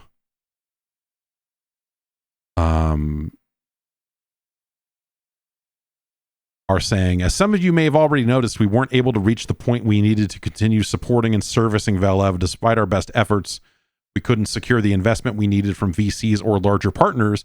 With limited options, we made the decision to launch in early access, hoping for the best. We understand that the game was still in a premature state when it launched as a paid title on Steam. It wasn't an ideal situation, but it was the only path we had at the time.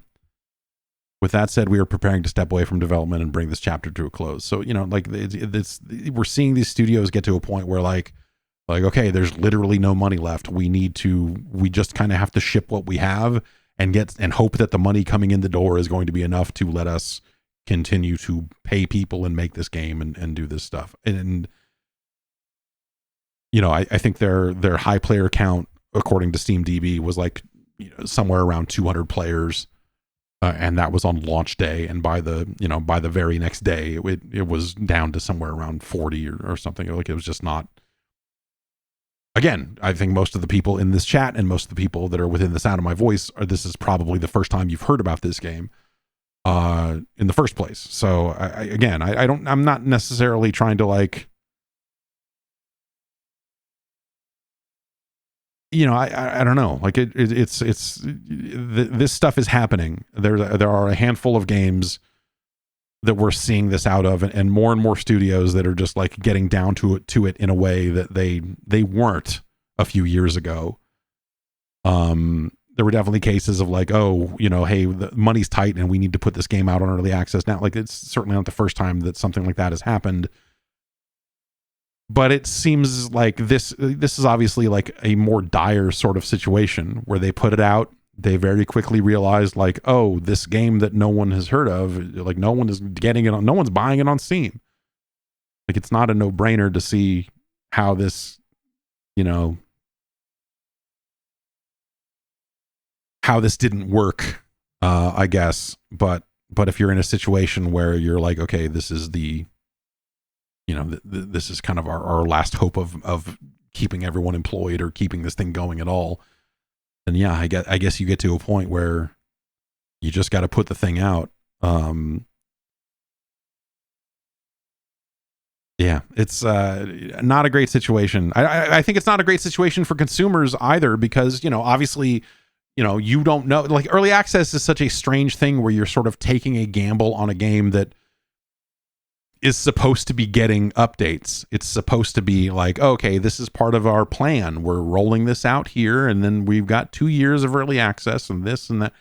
It's not like, oh, we're putting this in early access because the other options we go out of business, and then whoops, we went out of business anyway. Obviously, the early access information on Steam doesn't say anything about like, and if no one plays it, it's gonna go. They're not playing that card or anything here. But also, like, it's a sort of, I don't know. Like, I feel like these sorts of scenarios are just going to lead to more players being more wary of things in early access, because things that oftentimes, I think, in an ideal situation, you think about early access again as, this is the next stop on our road to developing the game. And we feel it's at a point where we can charge money for it and feel okay about that. And, you can come in or not, but this is the point we're at, and we're going to get to this point eventually. And, and what have you. But I think a lot of people have had, very different experiences with early access on Steam, where you'll have games that just get abandoned, and they're still technically in early access. And Valve has tried to, I think, signal when games run into that situation where it's like, hey, this is an early access game that hasn't seen an update in a really long time, and trying to kind of help guide people that way. But ultimately, I guess, like, stuff like this these are things that are going to continue to shake confidence in the concept of early access, and these sorts of situations probably make it harder for other developers to then launch their game in early access. Especially, well, I mean, like I said, I the last thing they said about refunds is that all purchases would be fully refunded, but then the much shorter update that went out today does not say anything about refunds. So,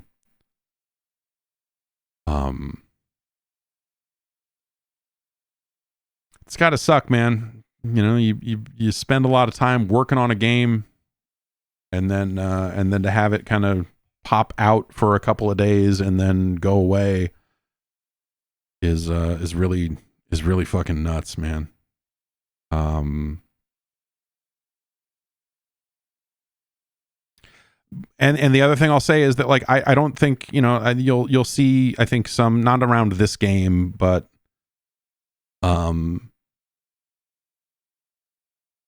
there are so many games coming out all the time, and so many different games trying to compete for whatever marketing they can get their hands on. And like, hey, do you want to cover this game before it's come out? We're trying to build awareness, and what, you know, I get, and I'm just a guy, right? But, you know, well, I don't know, I'm a guy who's been doing this for decades. So it's maybe not just a guy, but I get emails about probably 20 games a day, 30 games a day, that are announcements, or like, hey, this thing is, here's a detail about it. And it's like, here's a detail about a game that you've never heard of before, and we're adding this to it. And I'm like, okay, your press release doesn't even tell me what the game is in the first place. Assuming that I'm aware of this thing that you're updating is also very silly. Yeah, so I get a lot of, and, you know, you could call them pitches, but it's a lot of like, here's information about a game. If you want a key for it, when keys are ready, you can click this and fill this out, and, you know, we'll consider to send you a key when this happens, and you know, when we have them, or whatever. I get that stuff all the time for a variety of games that sound increasingly generic as time goes on, because I get so many of these things now that and you know, for the bigger sites and all that other stuff, like that are much more business focused about what they cover and don't cover and everything, like, that's just getting harder and harder for them to determine what they're going to spend their time on, and what they're going to even play. Like, you know, this is something that, like, you know, if I wanted to do something about this game when they first contacted me about it, like, I gotta play it first. I gotta spend a bunch of time on it and go like, okay, is this something that I think is actually cool? Because again, there are 30 more of these that just came in, and like, oh, there's 10 more emails here and 10 more emails there. And I feel for developers trying to break through, because in this environment, it's never been more difficult, because you have fewer overall outlets that have the size, and I mean, there are none. And by fewer, I mean there are now, in fact, zero. There are 0 places left that will take a look at everything that crosses their desk. Because of the number of games that are coming out, and because of the hits to staff sizes and layoffs and everything that have been happening for the past few years here, no one has that anymore. No one has the time to do it anymore. You have a lot of individual creators out there that, you know, some of whom you could pay to play your game, but that has become an absolute minefield and not a guaranteed success. Even if you're paying the very large streamers to stream your game, that seems like it's backfiring more often than not.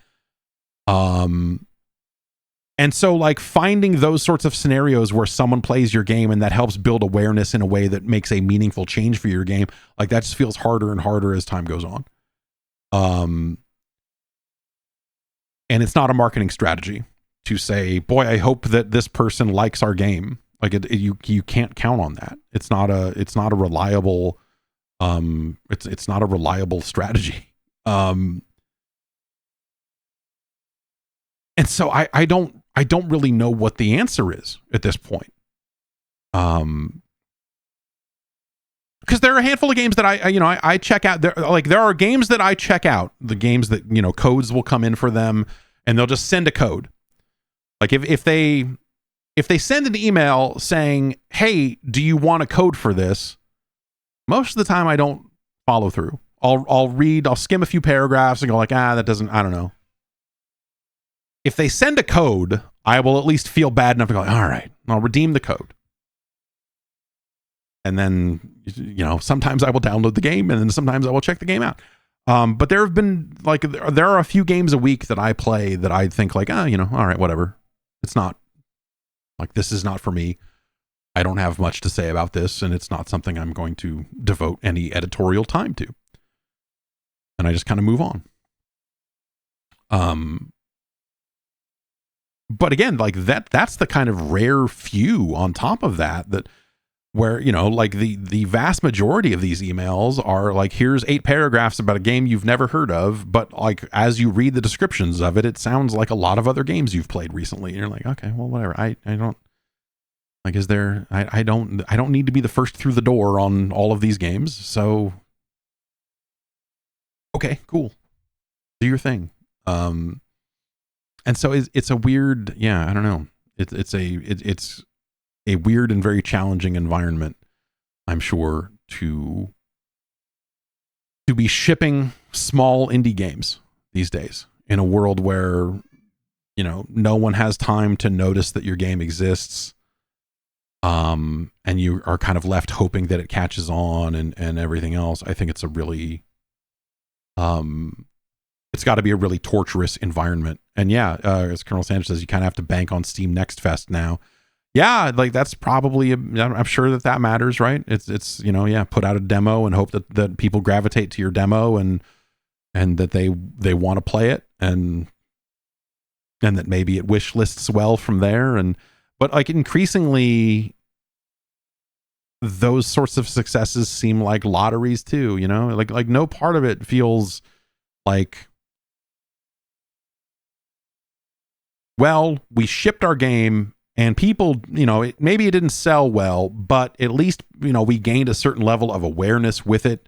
And so we know you're not left in a situation where you're like, man, I have this amazing video game that no one played. Instead, it's like, oh, this game came out and it turns out people kind of didn't like it, or, you know, like people were rebuffed by this feature or this feature. You have some data that you can leave with and go like, well, maybe we'll get them next time or whatever.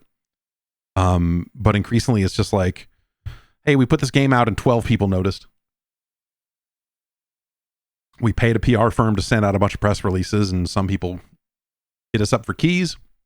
And then half of those people sold the keys. And then the other half of them played it, but that still wasn't enough to break through and everything else. But I don't know, that stuff doesn't feel good. And I don't really know where that stuff goes, because, you know, again, it was something that at one point it was the press, right? And the press were like the, you know, gatekeepers to some extent, but really, you know, it wasn't about gatekeeping. It was like, hey, you know, we're going to try to guide our audience towards the stuff that we think is worth their time. And then there became so much more stuff that, you know, no one could serve that role anymore. You know, no one could be the arbiter of like, oh, look at this cool thing, because there's so much stuff coming out that maybe you catch on to it, but also you're hearing other people talk about it and this and that. Like I requested a key for Blueprints because I heard someone talking about it months ago, because I think it went through IGF like a while back, and so people had played some build of it a long time ago and were like, yo, when this game finally comes out, you need to check it out because holy shit. And then it came, like, some people really, really love it. I am not into it, but I can't tell if that's because it has color things in it that I can't see or not. The puzzles that I have encountered in Blueprints have been totally solvable. There's a dartboard where you have to do some math. Not a problem. But there's a big option in there that is grayed out for like turning on a color thing. And it says, oh, we're not, this isn't done yet. We're working on it. And then I've heard enough other people describe that game in ways of like, oh, there's like a lot of color stuff in there that now I'm left wondering like, well, I played a bunch of it and didn't think anything of it, but is it because I literally can't see the thing that it's supposed to be showing me, or am I just missing something else? Either way, I'm going to not play that game until they add the stuff that they're adding to it.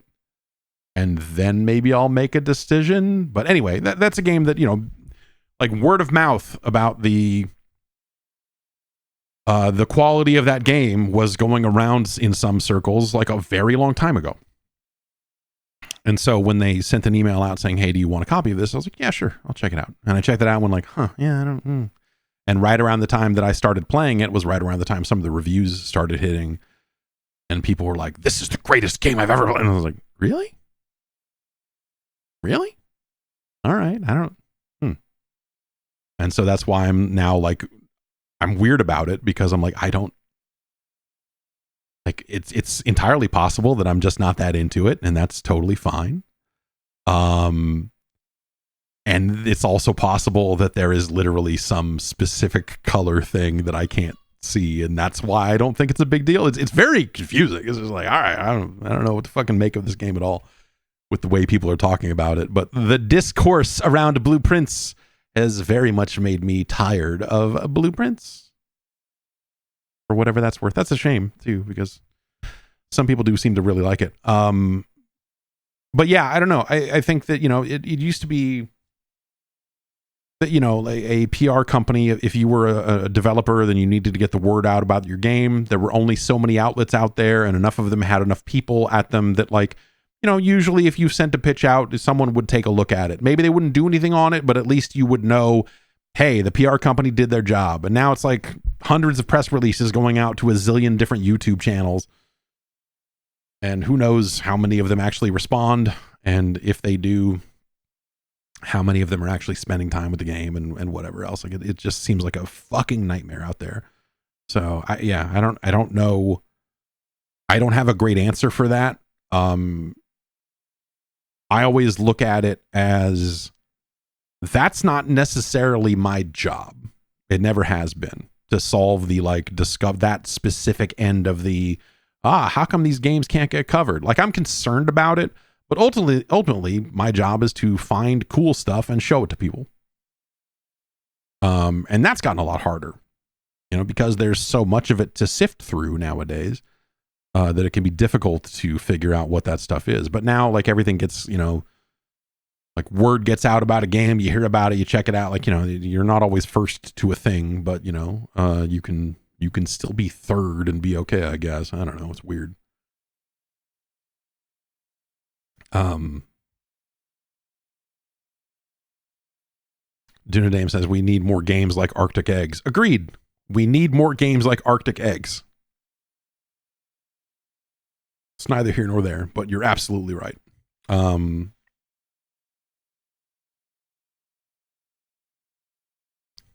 Never Forever For says, it feels like simultaneously there's too many games, but not enough. And I agree with that. I agree with that completely. I think that it's because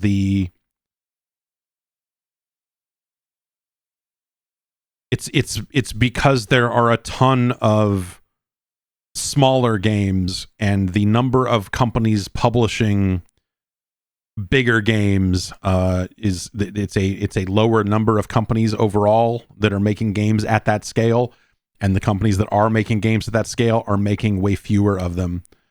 And so, like, if you've got a line, and on this side of the line is like indie games and games you would think of, if we had to come up with a delineator, it's like, these are games that would have been Xbox Live Arcade games had they come out 15 years ago. And these are games that would have shipped on disc on the other side of this line. It's a weird, arbitrary kind of thing, but I think the number of games that are in the disc side of the thing is way smaller than it used to be. And the games that are, you might think of as that kind of classic XBLA distinction has exponentially exploded.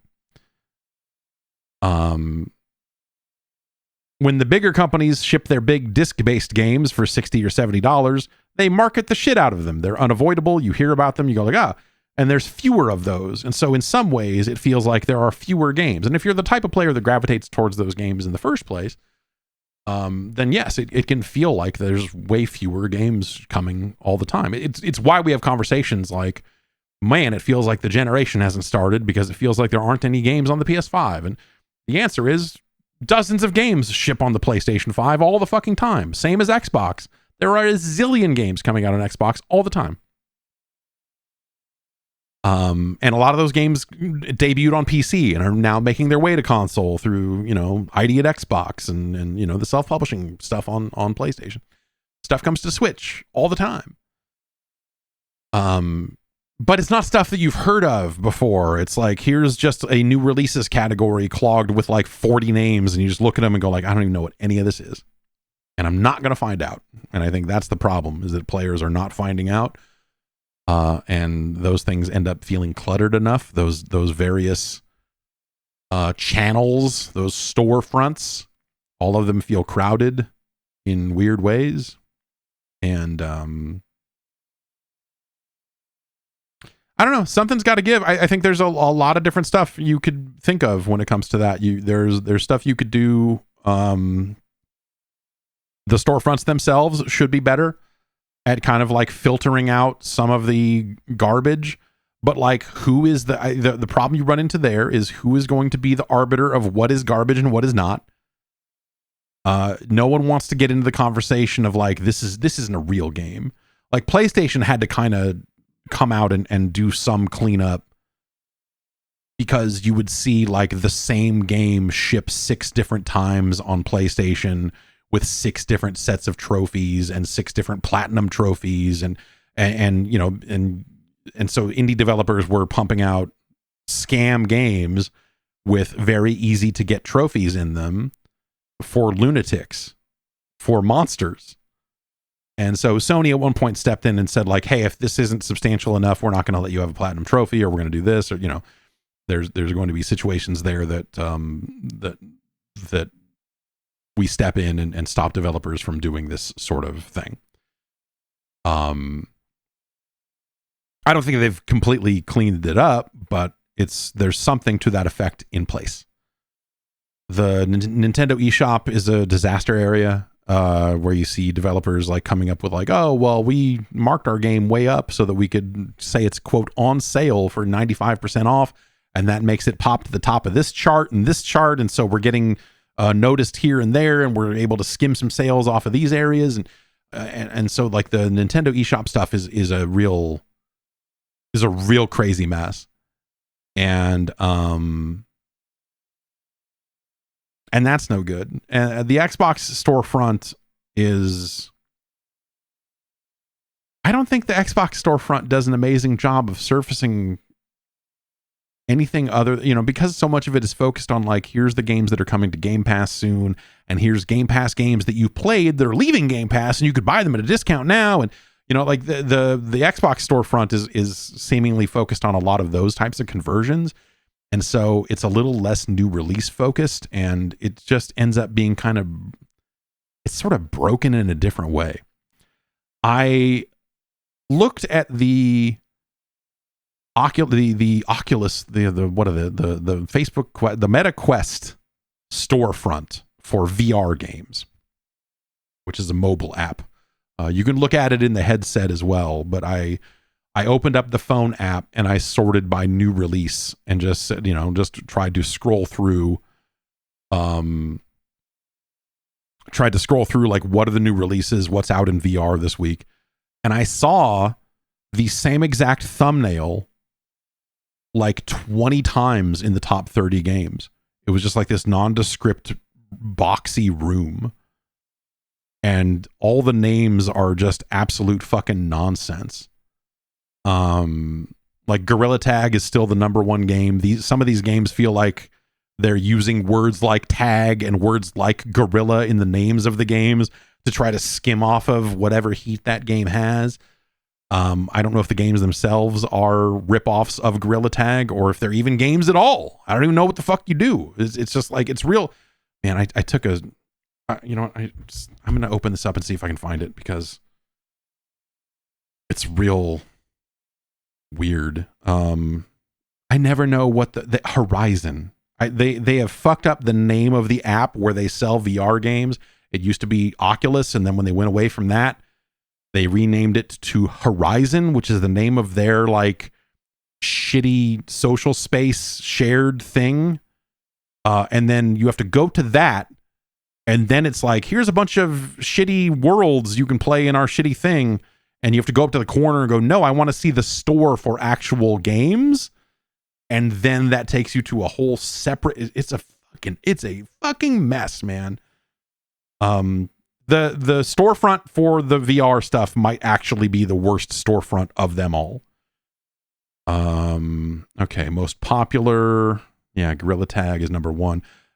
Three most popular games on their things on their store. Number one, Gorilla Tag. Number two, Animal Company.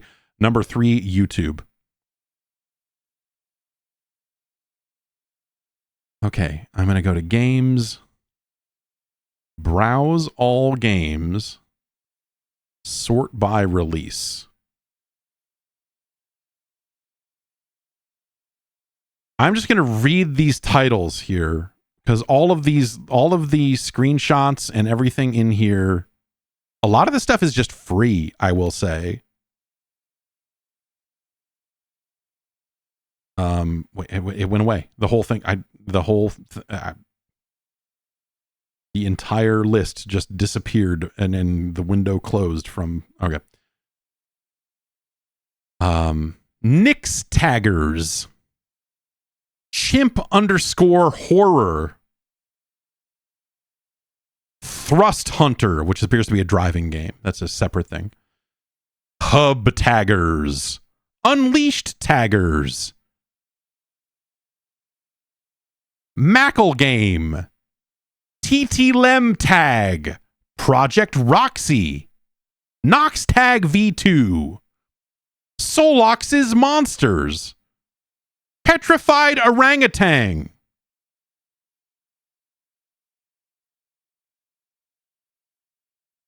Coco Taggers.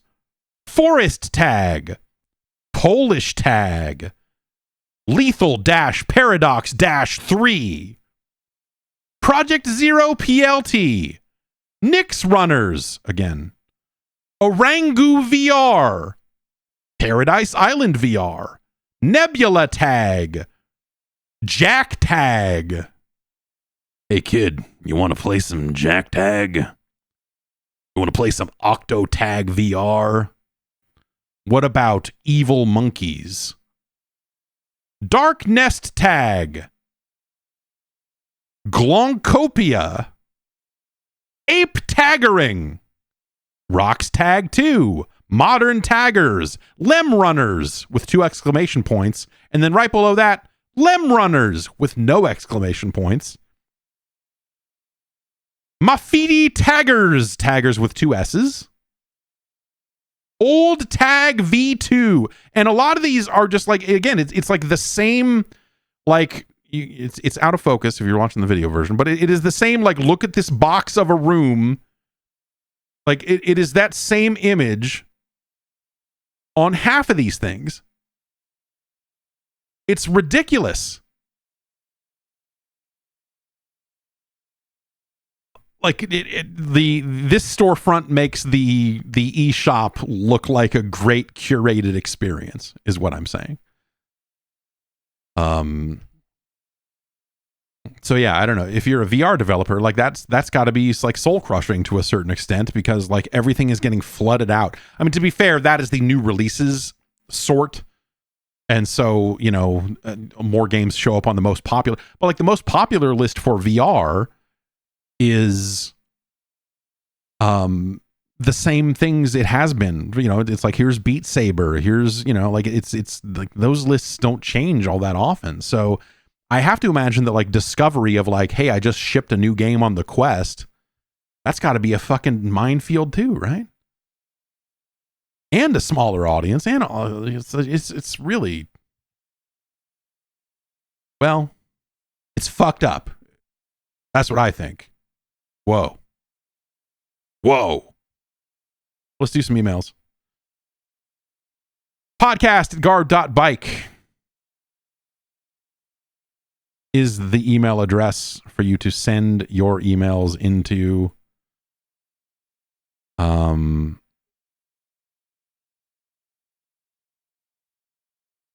Let's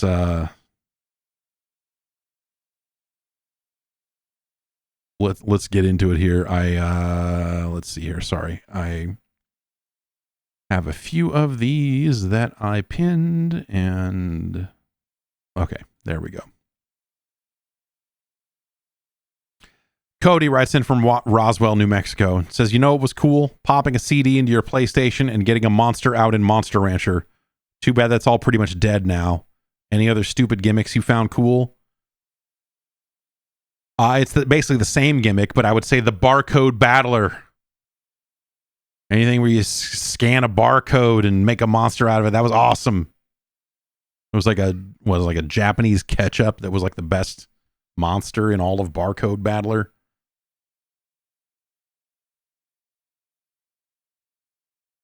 I thought that they should have done something like Shazam. They could have made a new Monster Hunter that had just like used the microphone, and you could hold it up to a speaker or something, or do something like that, and use that audio to generate data. What about what was it? It was the Metal Gear for PSP had the thing where like it would look at Wi-Fi access points that you were close to. Sorry, yes, Monster Rancher, not Hunter. That Metal Gear game would look at the nearby Wi-Fi access points and use those to generate soldiers, which was kind of neat. I like all that. I think all that stuff's cool. I don't know. That stuff's neat.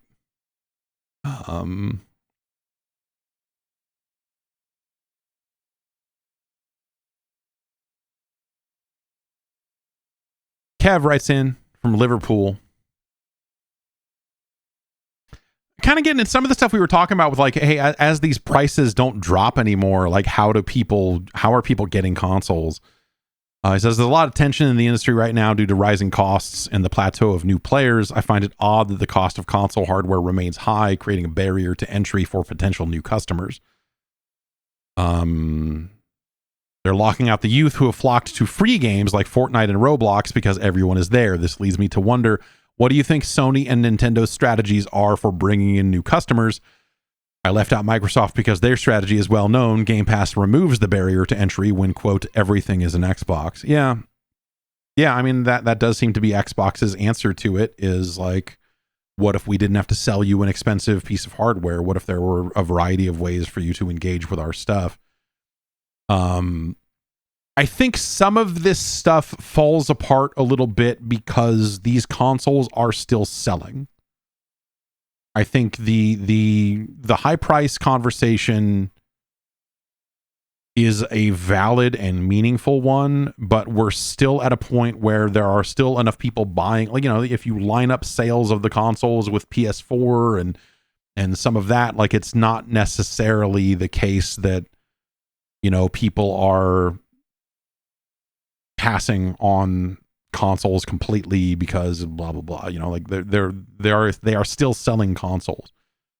I do think a time will come, like you do hit a point where you've sold all the consoles you can sell at that price,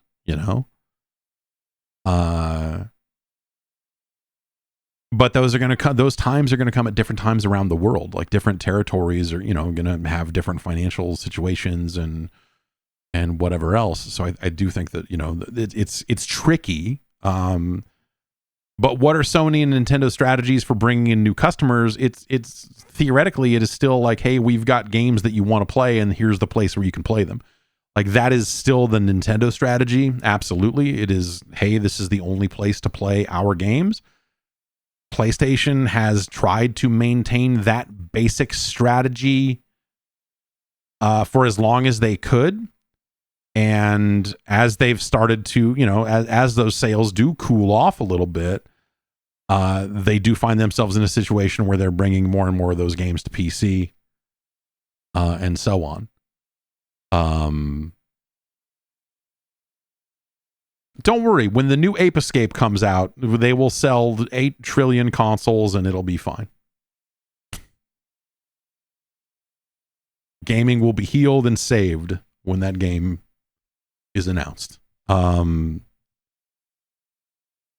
yeah, it does feel tricky, right? It's like, how is this happening? Where are the customers coming from? Where is all of this leading?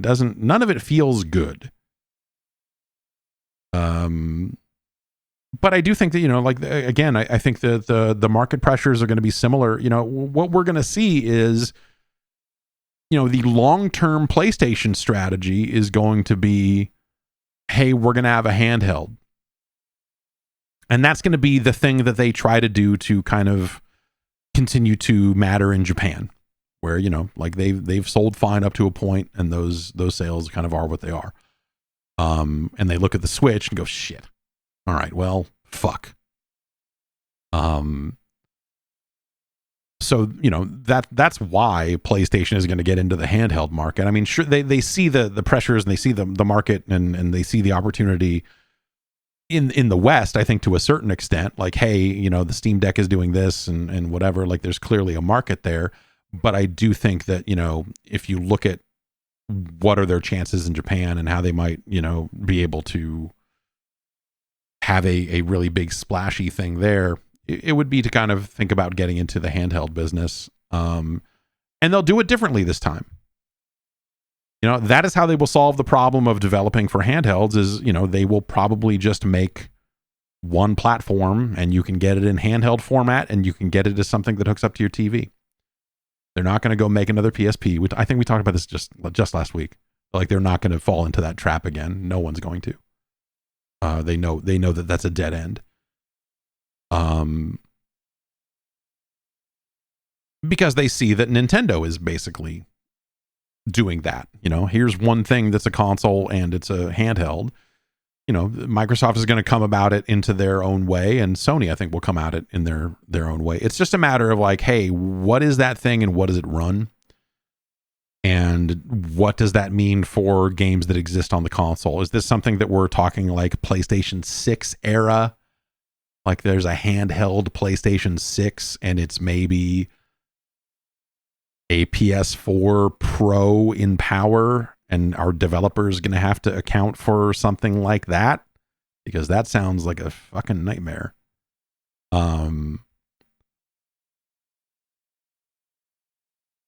But if they're already making games for Switch 2, then there's already going to be a version of the game that kind of clocks in somewhere around that mark, and so maybe Sony can dovetail off of that, and blah, blah, it's a weird series of what ifs.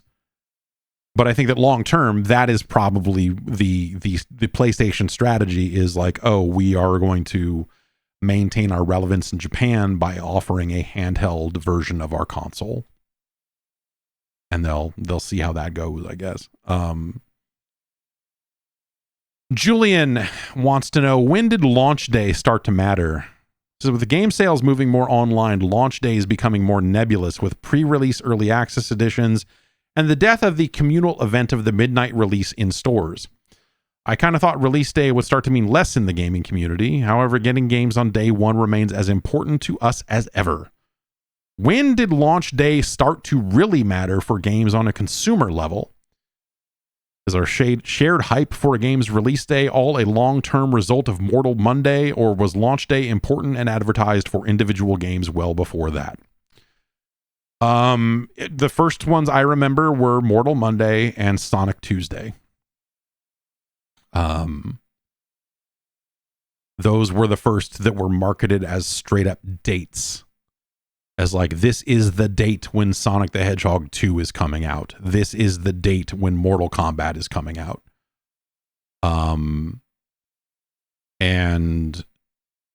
And that's when a lot of things changed into actual dates. Like, if you go back and look at databases and things that are designed to, show you the release dates for video games, the release dates for games in the NES era were very fuzzy. It was very much, it wasn't like, oh, you get this game in stock and you need to hold on to it until such and such date. It was like the games showed up at the Toys R Us, they opened up the boxes and they started selling them. And so if your store got stuff earlier than another store, then your store was selling it early. But there was no internet, so no one fucking knew and no one gave a shit. In Japan, that stuff was locked down and much more focused on dates. Like, they have dates for Famicom games all the way through that whole generation over there. But here it was just not like that. And even after Mortal Monday and Sonic Tuesday, things were still fuzzy for a while. But that is when things started to line up and you know, the idea of a release date started to become more of a thing. I think some of it is online sales came along. You know, you started to have, you know, EB Games selling games online and Amazon, and, you know, like as that stuff started to become a thing, as people became more comfortable with punching a credit card into a web browser, more and more things started to be for sale online. And once you had online sales as a part of this, you started having dates. Here's the date when we're going to get it in and we will ship it out. And those dates started to correspond to other retailers. And at some point they were like, well, if the online retailers get it early and sell it first, then us over here at this game store over here, we're going to start selling it too. Fuck you. And you know, you end up with a situation where you have to enforce some sort of embargo, some sort of parity, something around a launch date. And so that's when all of that, I think, started to happen in a much greater way, in a much more thoughtful way than it was before. But yes, for the longest time, it was like you open up the boxes that showed up at your store and you were like, oh shit, okay. And you sold that stuff, you know? And so it would take a little while for that stuff to happen.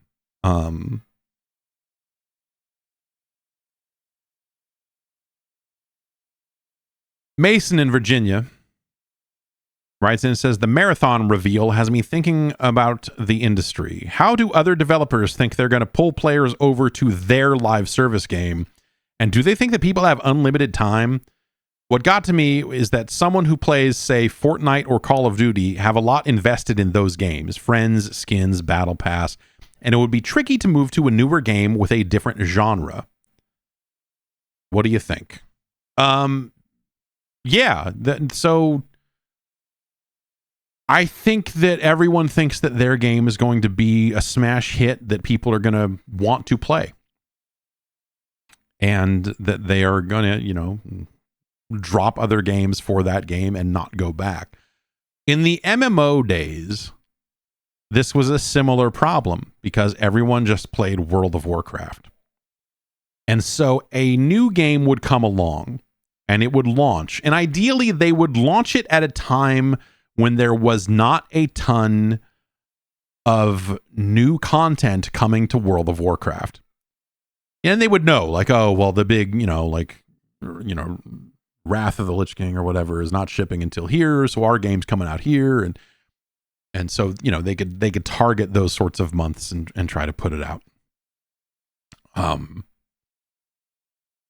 And you would have, like, you know, if you would have players that would be interested in those games, and they would, you know, I remember hearing about situations where, like, a whole guild or, you know, some chunk of a guild would just go, fuck it, we're going to try this. We're going to go play WildStar. We're going to download WildStar. We're going to get into WildStar and see what happens, you know, because there's not a lot of new content in WoW anyway, so fuck it. Let's go play something else. And so in the lull between major content updates of WoW, you would ship your game. People would go play your game for about 2 months, and then they would go, yeah, all right, let's go back to WoW. And then they would all cancel their subscriptions and the whole guild goes right back to WoW. Because, of course, they were always going to do that. You know, unless the game was so fucking amazing that they were like, oh, I'm never fucking playing World of Warcraft again. But they had become entrenched. Their guilds were there. Their friends were there. Their, you know, like their social things were there. They had their character there. They had, you know, all of that other stuff. And so you would have these games that would launch bad on top of that. So they would have their one shot at pulling people over, and usually it would, you know, like it'd be a beta or something too. But like, okay, you've got a month to catch people and get them to continue their subscription for longer than the 30 days that comes with the game. What are you going to do? And people burn through all the content because they're people that are obsessed with World of Warcraft, so they're very good at just burning through this fucking content. They get to your end game in the first month and they go, all right, there's fucking nothing here, huh? All right, cool. Well, that was fun. Let's do it again. And then 4 months later, they do it again with a different game. And so you'd have these MMOs come out of the gate and you'd be like, wow, these are big sellers. Oh, wow, they had a really good first month or something like that. You'd see the sales figures for the boxed copies or whatever. And then all of that dries up and the game is gone in 9 months or something, it's 18 months. Games didn't fail in 5 days like they do now. Though Auto Assault might as well have been 5 days. And so like that is still kind of how some of this stuff works. I mean, we're not talking about World of Warcraft anymore, but there is definitely like an aspect of like, okay, hey, we're not digging, Call of Duty rolled out a new map and, who cares, like whatever, we're going to go do something else. And so there's an opportunity for your friend group to go do something else. Destiny is a great example of this, where like, they're getting ready to announce whatever the next expansion for Destiny 2 is. They're kind of between things right now. So there's plenty of room for you to go try something else out if you were a diehard Destiny player.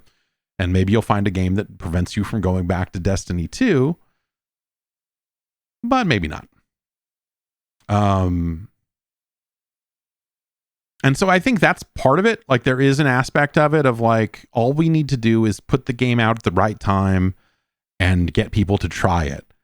And then at that point, they're hoping, hey, hopefully these players like this game enough to stick with it. And hopefully we've made a good enough game that once they play it, they won't want to go back. And, a lot of developers think that about their game. Now, a lot of them are more realistic and they go like, well, this game's entrenched and they, but in some cases there are definitely developers who think like, oh, the quality of this game speaks for itself. The minute they play it, they're never going to look back. I can't really think of too many times where like usually the game that kills the popular game is that game itself. They string together a series of bad updates, people lose faith in it, and they drift away from it. They don't necessarily drift away from that game for another game. They're instead disenfranchised with the game that they loved, and they go like, well, fuck, I don't know. And they call up their old Destiny friends, and they go like, hey, do you want to try this new thing? And maybe they get into something else, and maybe suddenly they're playing Hunt Showdown for a year and a half.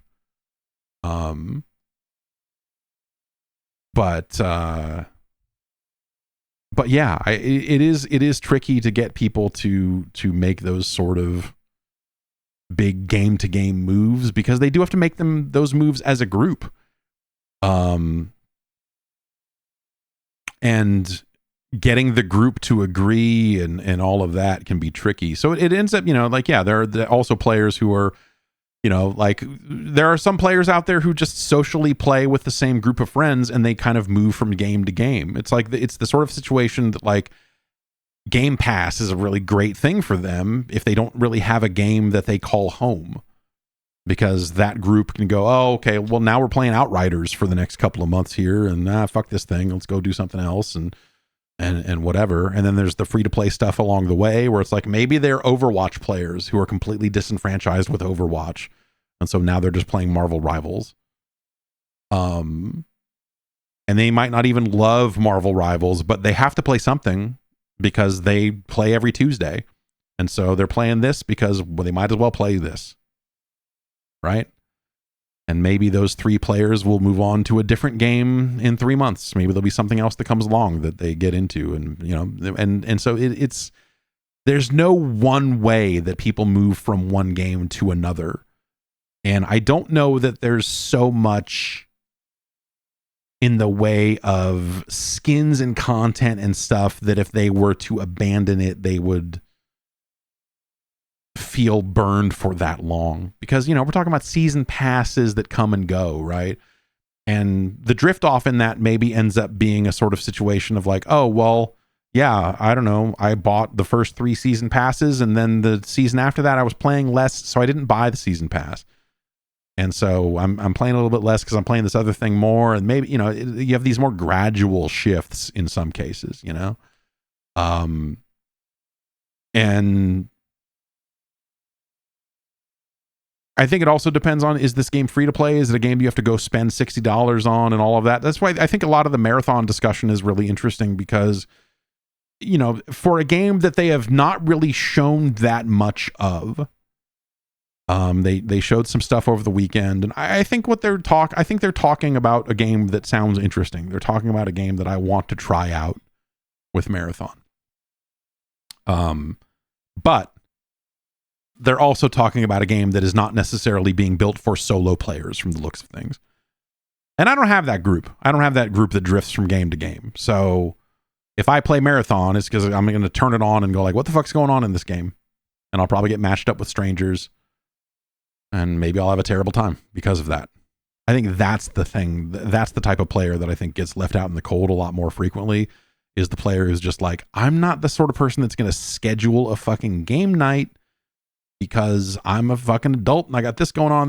Like, I see more and more people that are falling into that bucket, which has been my bucket for a pretty long time, of just like, dude, I don't have fucking time to organize a fucking social gathering on top of playing a game. When I want to play a game, I'm going to turn on the game and play the game. Period. And so if you're building a game that is designed for, you know, that sort of social experience of like, oh, you should really get your friends together and play this game, what you're telling me is like, yeah, this is probably not for you. So that is my worry about Marathon. Is that it really feels like it's built for that sort of experience. And that I think will be a problem. But you know, it's a game that they're going to charge some amount of money for. They haven't gone on record as what they're charging for it. I don't have an immediate problem with that, because I think that there are plenty of reasons to charge for a game. I don't, you know, that's not something that I think is immediately off-putting. And I think that there are so many free-to-play games out there that it's not, you know, like people, and people said it about Conquered. It was the idea of like, well, it needed to be free to play. Like, no, dude, it needed to be good. Like, if it was a better game, people would have purchased it. It's not a, you know, it's not a matter of like, this game must be free to play or it's fucked. Like, it's just not that simple. It never has been. And so the idea that like, oh, well, Marathon's already fucking up because they're charging for the game. Like, no, I don't know. Like, we'll see what they charge for it, and we'll see what that gets you content wise. Like, plenty of people buy games still. I don't know what. And Marathon seems like something that is designed to appeal to, you know, a somewhat older crowd of players. I don't feel like they're courting. Like, I think it makes sense for something like Fortnite that attracts such a wide range of players, but also has, you know, an aspect of that player base that skews very, very young. Like, it makes a ton of sense for that game to be free to play, because I think when you've got games that have that kind of very young player base, like, you know, those are going to be the players that, you know. But when you say like, oh, we're making this fucking cyberpunk fucking thing based on this ancient fucking Mac game and this and that, you know, like, when you look at what Marathon is and the appeal of Marathon and its sick fucking visual style, that is not a sick fucking visual style that like 12-year-olds are going to fucking lose their mind over, you know? Like, it is a refined adult palette that will truly enjoy the look of Marathon most. And so like, I, you know, like, charging for it doesn't make a lot. There was someone else who tried to write an article like, because they said like, oh, we kind of view Marathon as being sort of a social game, meaning like that you're going to play it with your friends, with what I've been talking about in terms of like, oh, you're going to get together with your friends and you're going to play together and you're going to do this. And they took that in like the worst, like, you know, we talk about bad faith arguments, but like, this was the worst. But it was like, their whole point was, they say they want it to be a social game, but it doesn't even have proximity chat. And like, I think you don't understand what a social game is at this point in 2025. Like, if you think that prox chat is something that makes a game social and not fucking blisteringly toxic, it's really dumb. So yeah, I don't know, man. The problem that Marathon is going to run into is that I think a lot of people have a lot of different desires of what they want out of a modern multiplayer experience, you know? and you had quotes going around from is it Joe Ziegler? Is that his name? The director. Saying the pull quote ended up being like, if you don't like playing multiplayer, this game isn't for you. And it's like, yeah, I mean, which ends up making it sound like if you don't, it was like if you didn't like playing Destiny 2 multiplayer at all, then maybe this is not a thing. And it's like, no, okay, you're not, but they're not just making the Crucible mode and putting it out again. It's not to say that what they're making is just that. It is that they are making a game that is by default being meant to be played by multiple players.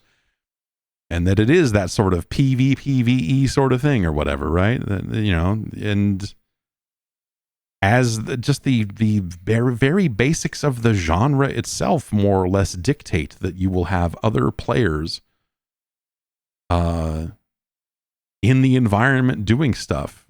Like that's Marathon. That's the game they've been making or presenting it as, and all of that stuff for a very long time. So yeah, I don't know. It's I think that the announcement of Marathon and everything, I think it exposes that what we are right now as a player base is impossible to satisfy en masse, right? Everyone has a different thing that they want out of a new game. I think you have a lot of players who are very skeptical of what the fuck an extraction shooter is and what that might be for them and what might appeal to them about that specifically.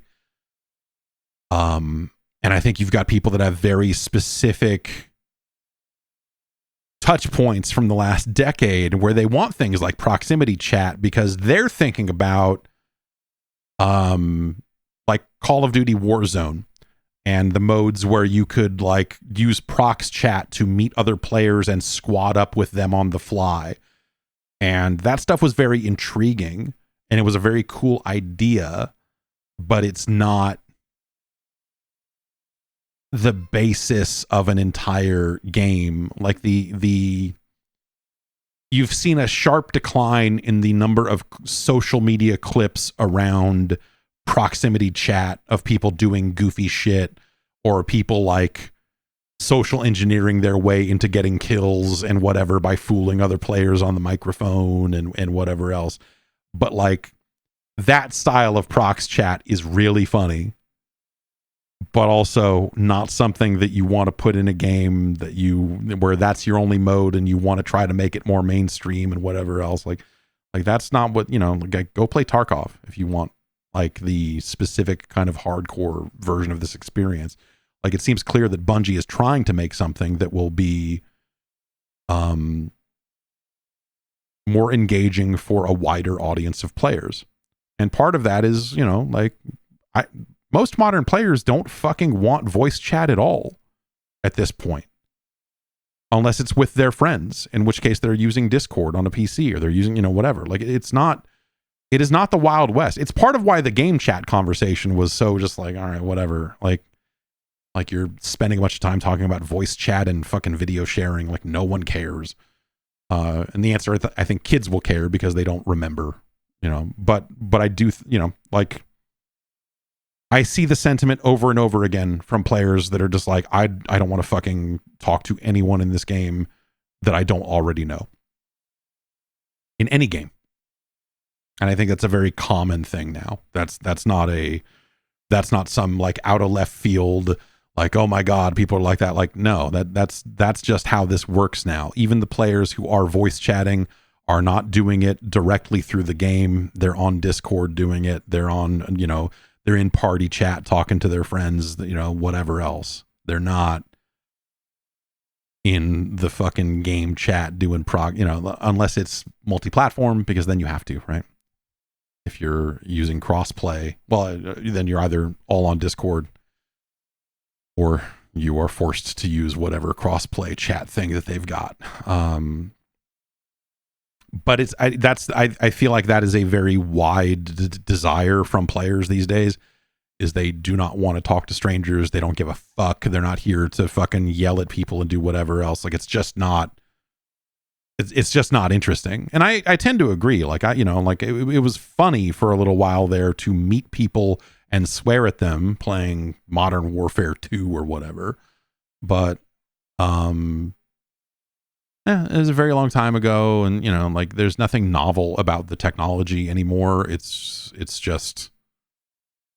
been in everything for a lot of years. People have spent a lot of time getting yelled at by idiots all the time, and they're just like, yeah, why would I fucking do this? I mean, it gets in the way of the game. And yeah, I don't know. That is the extremely common, very frequent sentiment I see from a wide range of players. Is fuck this, I don't want to do this. That's not just me that's saying that. That is, I feel like, a pretty wide swath at this point. And before Discord was a thing, it was just all party chat. People disappeared into party chat. Fuck, dude, I'm gonna say by like 2009, I feel like people just very much vanished into party chat. And so the like open channel on Call of Duty and the open channel on a lot of these other games just started becoming less and less populated as time went on, because people were talking to their friends instead of all you idiots. And so like a lot of that stuff just kind of fucking went away. And I think it makes sense. I don't know. Like it's the sort of thing that once you have a couple of years of it, you're like, okay, I'm finished with this. And that's that. And, some platforms even make it more difficult to opt into open chat in some of their games. So, yeah, I think that people just talk to their friends now. That's every kid I know that plays Fortnite does that. They're not engaging in open chat in most of those situations. They're in closed chats with their friends because their parents don't let them do anything else. And I think, that ship has sailed. That ship has sailed.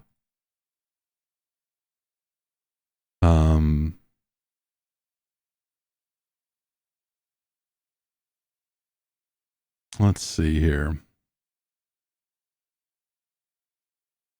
I think it's, I guess like my last thing on that is I think that there is a certain aspect of that is a shame, because I do think that the potential for interesting gameplay and concepts around that kind of communication is compelling, and it's something that hasn't been fully explored. Like the proximity chat stuff in Call of Duty, like all the goofy videos of people lying to each other and be like, oh, let's join up and let's do this, and then fucking each other over. Like, it's an interesting dynamic that was brought to those games as a result of that existing. But I think people look at that stuff and they go, yes, but I also, in order to engage with that, I then have to deal with all this other stuff, and I don't want to do that, so I'm just not going to. And so, like, even in just like, you just don't see that stuff anymore. Even though the systems are in place sometimes, like they are not being used the same way. Even voice chat and just regular team deathmatch Call of Duty is way, way down. That has dropped off. That used to be a situation where, 18 years ago, everyone was wearing their headset because it came with the console and you were wearing it. And so like so many people were chatting all the time. Now, I would say maybe 1 out of every 10 games, I hear someone talking, and most of the time it is a situation where they have an overly sensitive microphone and you're just hearing them breathe, or you're hearing a fan blowing in the background, or you are, hearing them talk to someone else on the phone, which is always fun. Jeff from Queens writes in with a quick update for all you Intellivision Amico aficionados. He says, if you requested a refund in 2022, Amico management now projects that refunds will be processed in 2028. However, if you keep your pre-order, you can get free copies of the Amico pack-in games like Cornhole, Shark, and Astro Smash for Amico Home on Android. And he sent a picture of the email that presumably he received. It says order status, refund request date, June of 2022.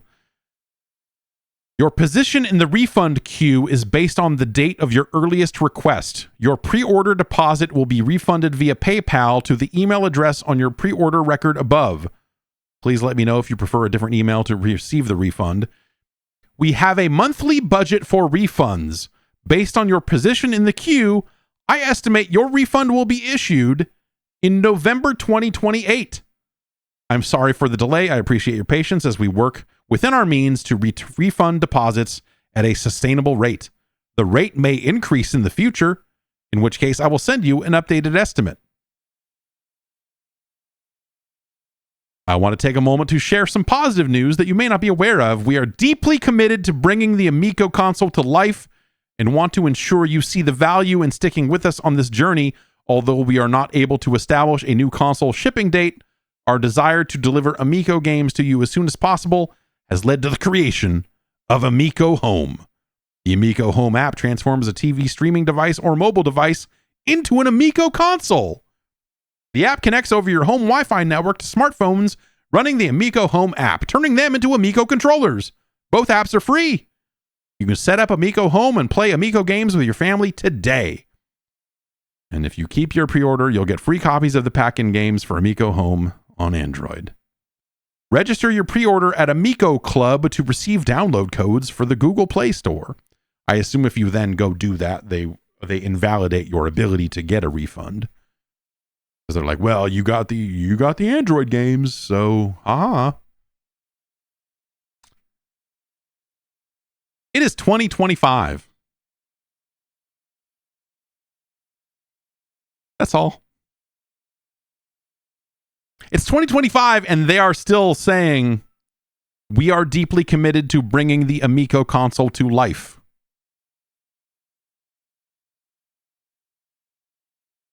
That's why. Also, the kind of unwritten part about the refunds is I appreciate patience as we work within our means to refund deposits at a sustainable rate. The rate may increase in the future. I mean, or it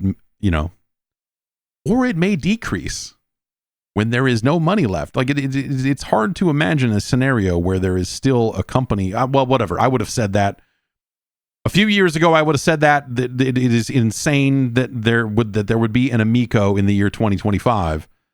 But here we are. There's still someone answering emails.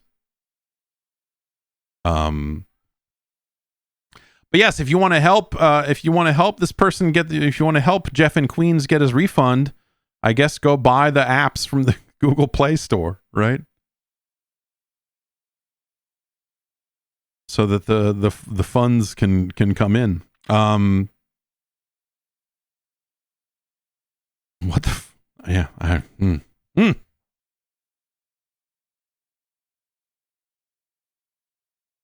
Let's see here.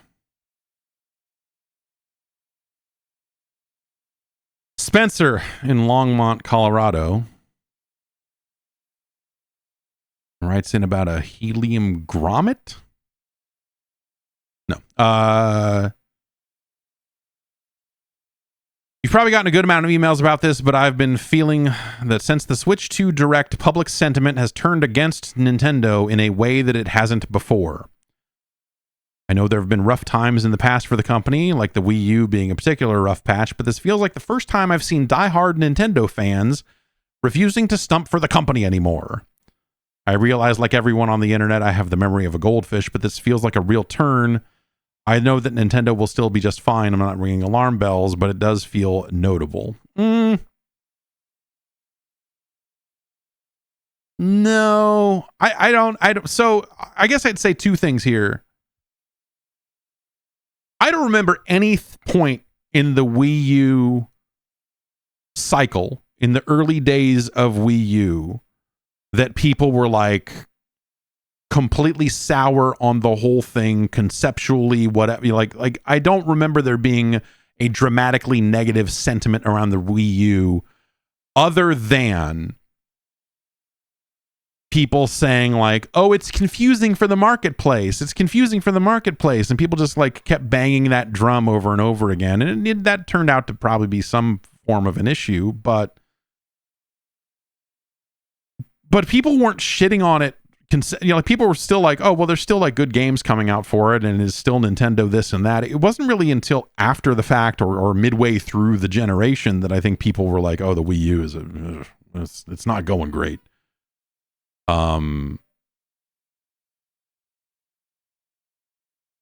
But at launch, that was not really an issue. At the announcement of the console, like it wasn't really a big deal.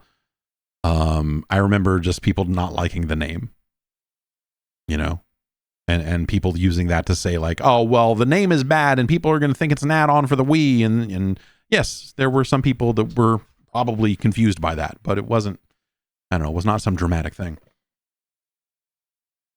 Where people had turned on the company and blah, blah, blah, and all of that sort of stuff. And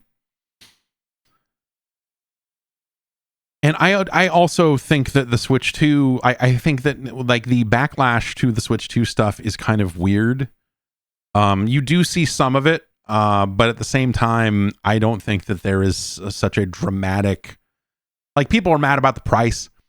People are mad about the lack of pre-order information. Like the way that stuff has gone has not been awesome. I think that people are looking at the first party offering and going like, there could be more. There should be more games. There should be one more game, and you know, I think that them charging for the welcome tour is gross. I think, you know, especially in lieu of them not having a pack in and whatever, like I think that stuff is not great. I think that they're charging too much money for Mario Kart, period. I don't care what's in that game. They're charging too much for it. But none of that is like, oh, Nintendo's really feeling the heat. Like, no, I don't like, there are still people very excited about this stuff. There are still going to be, you know, they will still sell their allotment, and that'll be that. A few years down the line, will we feel burned by a lack of software or like, oh, like turns out that the new features of it didn't work out as well as we thought, and it's just kind of a more powerful, like maybe, yeah, very much. That's a very possible thing.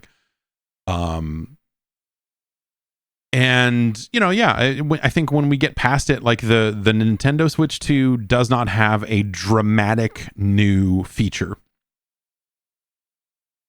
I think the mouse stuff has a lot of potential, depending on how developers use it and the accuracy of how well it can work in like non-mouse friendly environments. But that's it. That's kind of the only thing it has that is going to be different in ways that matter for games. So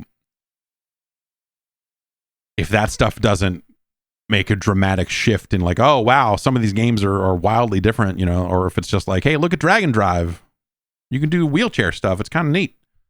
Like if that's it, and it's a handful of third-party games that do the mouse stuff, and you know, like they do it in Metroid, but people don't want to use it because they're already used to playing Metroid the way that they want you to play Metroid, then, you know, then I think that stuff will end up being a little bit of a letdown. And so I think that's kind of that's the issue with it. I think if I had to pick one thing that is a lingering issue, you know, the price stuff, you know, we'll see how it goes. Are we going to have Switch 2 ambassador certificates later on? Probably not. But the prices do seem too high. I would say that the larger problem with the console itself is very much that it's, hey, we made another one of these. And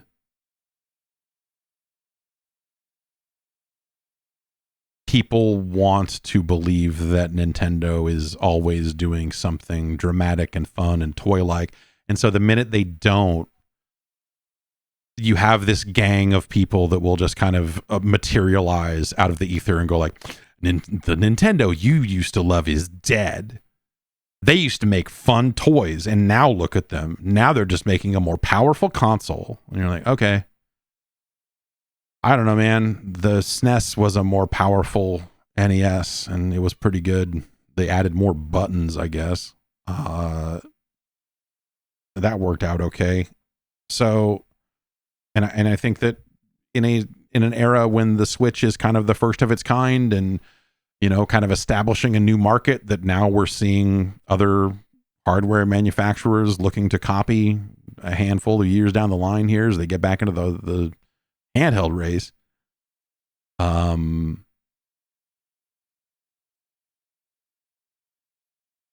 don't think making a second one of these is necessarily a terrible idea. I think that the biggest problem the Switch was facing was that it was old and that the games ran bad in a way that was becoming increasingly difficult for developers to avoid. And so this kicks that can down the road another 8 or 9 years, ideally. They would be lucky to get that number of years out of it, I guess. But we'll see how everything else goes. And it allows Nintendo to continue to make games. It's just a matter of how many games are they making and when are they making them and when are they coming out. That is, I think, the larger problem right now that they didn't answer, and they will not answer for a little bit here. It is the situation of, okay, you announced like a very limited number of games at this thing. And it's not to say that Donkey Kong looks bad, because it does look good. And Mario Kart looks cool. But, and Kirby, it's cool that they're making a Kirby game. But what else are you doing? Because the thinking was always like, well, yeah, man, it's been a while since a lot of these internal studios have shipped a thing. And so that means they've probably been working on Switch too. So, because there are a lot of stuff waiting in the wings from first party that they have just decided not to announce. Like, what sort of release cadence do they hope to have? I think I had been thinking that maybe we would see a little bit more of a blockbustery launch with a larger number of games. But apparently that's not the case. So, yeah, and in lieu of that, I think the third-party stuff is interesting because I want to see what sort of power that developers are going to get out of it. So while I don't think that Cyberpunk is a very interesting game, and I don't think it's a very exciting game for the Switch 2, I'm curious to see how well that thing runs. And that's fascinating. So yeah, I don't know, man. It's that's the larger question, right? And then if you have a Switch 1, you'll be playing Rhythm Heaven either way. If you get a Switch 2 or you don't get a Switch 2, Rhythm Heaven is still a game you can play next year, and that's what actually matters. I am more excited about a new Rhythm Heaven game than I am about anything else Nintendo has announced over the past month. So we'll see. I mean, I think there's potential for there still to be more first party games coming in this calendar year. I would expect there to be, honestly. But right now we don't really know, and it's like, I think having that stuff be ambiguous right now is frustrating. But also they have announced enough to sell probably their entire launch allotment, just by virtue of them saying, hey, we're making this and it's going to have a new Mario Kart game. Like, they'll do fine. Long-term prospects, hey, who can say? But I wouldn't say that their public image has taken some dramatic thrashing as a result of this. I think you see people around the edges of it that are like, man, this still seems like the exact same thing that they were already making. And I'm like, yeah, it does. People really liked that thing though, so I don't know. Like, it doesn't necessarily seem like the worst idea in the world. Like, the Wii U was not the same thing. Like, it was compatible with the stuff and what have you, but at the end of the day, the Wii U was really about the tablet and the dual screen stuff, and and the different form factors and whatever else. It's more of a prototype of the Switch than it is a follow-up to the Wii. If they had made a Wii sequel that was very much like, here's another box that plays motion control games and that is our sole focus, as opposed to, hey, we've got this tablet thing, and yes, you can still you can still do this and do that, like it was a little more, it was more, I guess I would say. Matt from Seattle writes in, says, I played a ton of NBA Jam as a kid, but never knew about hang time until years later. I know there was some deal where Acclaim kept the name and Midway kept the assets. We're semi-used to deals like that now, but back in the 90s, did this cause confusion for players? I was a kid, too young to get the memo, but we still saw the hang time series peter out pretty quickly. Also, why didn't NBA Showtime catch on? So yeah, it's less that like Midway, like Acclaim kept the name. I don't know. It was a very weird. It was a weird situation where the NBA technically owned the term NBA Jam. And so they were able to license NBA Jam as a full name out to Acclaim, who then made a game called NBA Jam Extreme. And NBA Jam Extreme was a polygonal game. It came to arcades, and it also came to like PS1 and Saturn. And it fucking sucked. It was dog shit. It was fucking garbage. Absolute terrible video game. Meanwhile, Midway, yes, they kept going with NBA Hang Time. NBA Hang Time was a launch game for the N64. And so after they made NBA Jam and NBA Jam Tournament Edition, they eventually made NBA Hang Time and NBA Maximum Hang Time in arcades. And then that game came out for N64 at launch. And I assume it was also on PlayStation.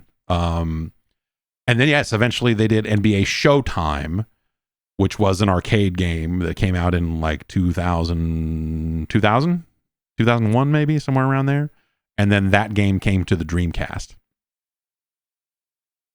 And then that was that. There was one follow-up from Midway that came out the Dreamcast called NBA Hoops that was using the same basic engine as NBA Showtime, but trying to make a more realistic basketball game, slightly more realistic, and it's not a very good game. I think the reason why Showtime didn't catch on and the reason why Hang Time didn't really stick around was because arcades were done, and bringing NBA Jam home was actually kind of a difficult thing because it's a great arcade game, but it doesn't have a deep season mode, or it doesn't have a deep mode to keep you coming back as a solo player. It's a perfect and amazing and transformative multiplayer experience. But they never really figured out how to bring any of those home. And that includes NBA Showtime on the Dreamcast, which is a fine port of the game, but ultimately it suffers from the same problem. NFL Blitz went the same way. It was just like, what do you do? And so they started making different stuff, and NFL Blitz, they started making, more serious. They made Blitz Pro and whatever, and they tried to make a more serious video game and got farther and further away from the things that made that game great. With the basketball stuff, it was the exact same situation. They just changed the name a couple of times because of the licensing and whatever else. And then Acclaim did NBA Jam Extreme, and then they went on to make a few more. Like there's a game called like NBA Jam 99 or something like that. But like there are a few like NBA Jam games that have the year after them. Yeah, NBA Jam 99 came out for N64. N64 and Game Boy Color, apparently. It did not come to PlayStation. And that's a 5-on-5 basketball game. That is not like an NBA Jam game. That is a game that says NBA Jam on the cover, but it's a fucking garbage ass basketball, like a real quote unquote basketball game. No one wants that. No one wants that. But they made it for a while. They did 99, they did 2000, they went all the way up to 2002. I forgot about some of this, man. So yeah, they eventually made a game that they just called NBA Jam, and that game came out in 2003 for PlayStation 2 and Xbox. And they got Tim Kitzrow back to do voice work for it and stuff, and it's I remember that game being pretty bad. But it was a 3-on-3 game, like they were trying to make something that was a little bit more arcadey at that point. And yeah, then that stuff went away and kind of got, then we saw NBA Street come along, and I think NBA Jam may have been part of their answer to NBA Street or something, but like NBA Street came along, Midway tried to do Ballers, and then all of that stuff kind of ran its course and was more or less done. But yeah, the NBA Jam name was owned by the NBA, and so they were able to license it out to Acclaim, and then Acclaim did a bunch of really nasty shit with it that is unfortunate because those are not NBA Jam games. NBA Showtime is an NBA Jam game, pretty much. It has fouls in it. Like they developed that game over time and came up with new ideas in ways that are not always, I don't know. There's something to the simplicity and the gameplay in NBA Jam Tournament Edition that I think kind of masters it. And NBA Hang Time is a cool game, and they built on it. And NBA Showtime is a good game in its own way too. But I don't know. Putting fouls in one of those games just seems like some kind of. It just feels wrong. The very idea.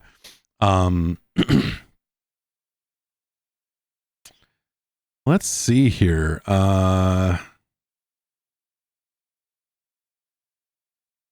to see if we got like one more email we can take here. Kevin from Missouri writes in and says, have you ever been approached with any kind of job or career directly in the video game industry? I would imagine folks in your current field would be valuable consultants, and I was wondering if you've ever been offered or actually filled a job like that, or if you know anyone who has.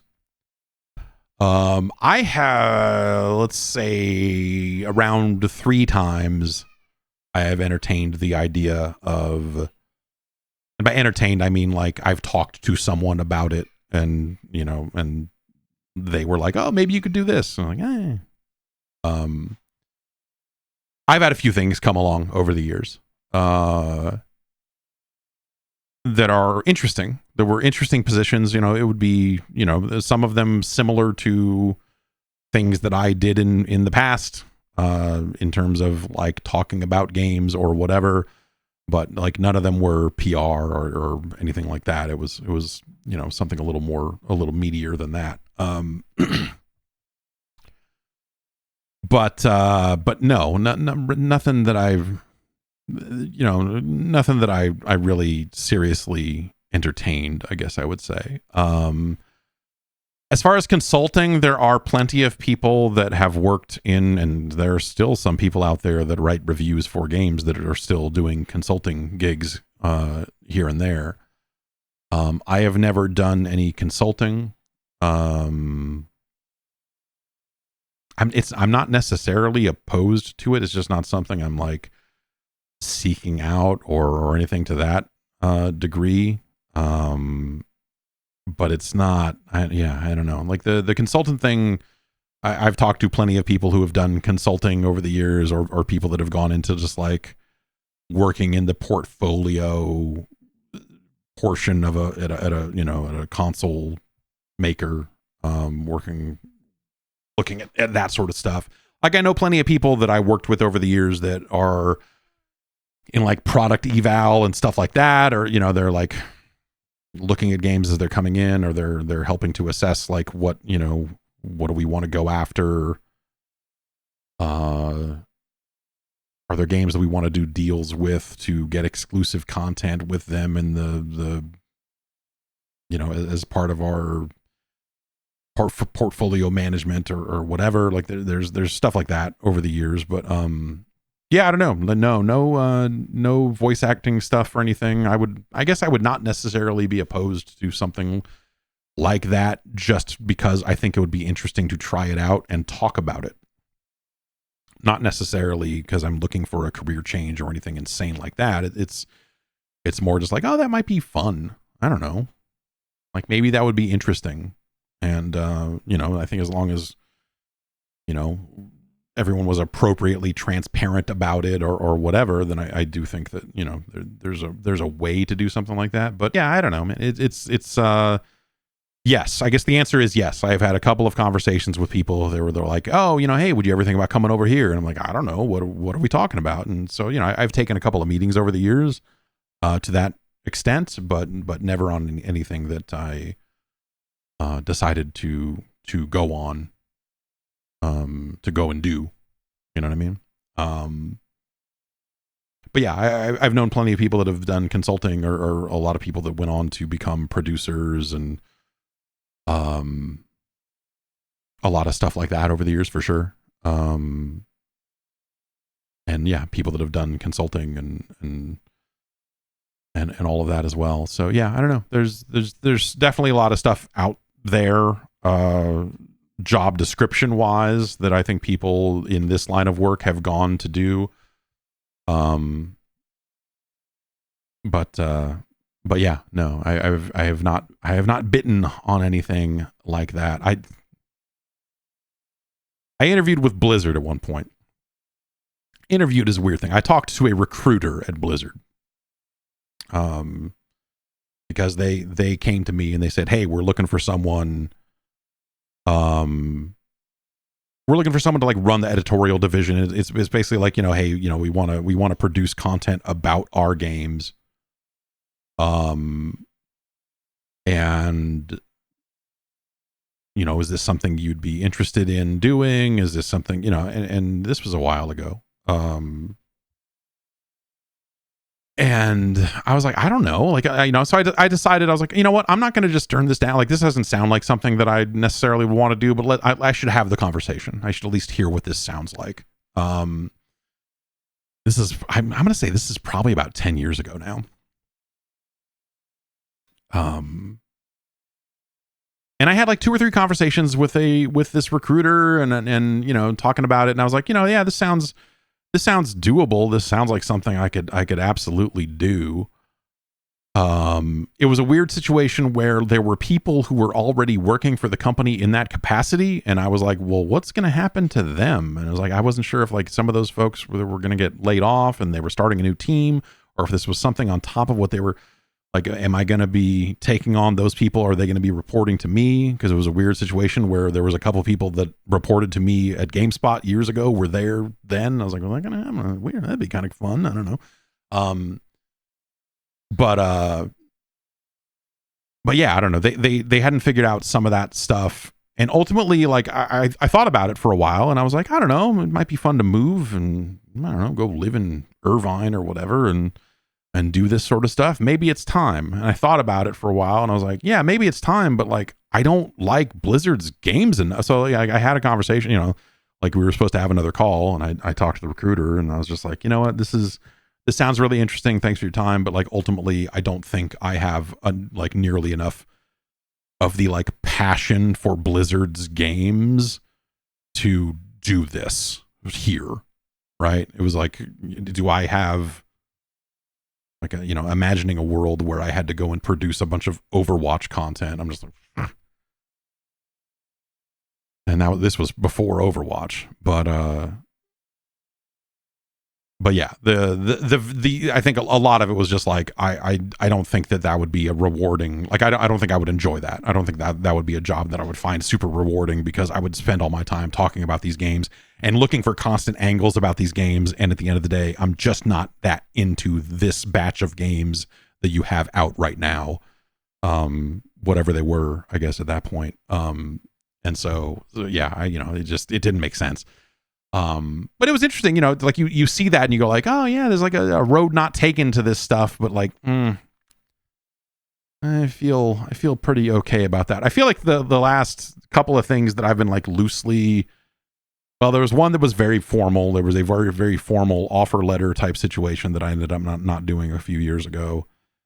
And then right around that same time, someone was like, well, hey, if you're looking for something, you can always come up here and do something. And I'm like, that might be interesting.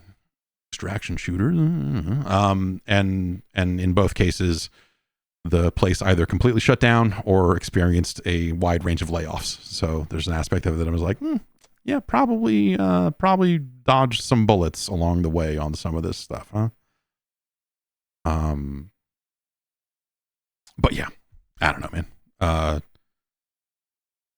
I do think that there, like, are there things that I could do at a game development studio or something that would be valuable? Like, yeah, probably. But I like doing this a lot. I like doing this. And you'd have to after all these years, right? So I just like doing that. And so I want to continue doing this and, see where it all goes, I guess. Anyway, that's going to do it for emails. Thanks everybody for writing in. Again, podcast@guard.bike is the email address. So hit me up. We'll talk about stuff. If you want an ad-free version of the show, you can go over to patreon.com/Jeff Gerstmann and sign on up. Keep me from taking a bad job at a game studio. Go sign up today. I will be back next week with the podcast. Of course, I'll also be back tomorrow. We'll stream some video games. I don't know what. We'll figure something out. We'll play some games. We'll hang out, have some fun, and see if these pre-orders ever open up for Switch 2 stuff. I have no idea. All right, everybody. Take care. I will see you soon.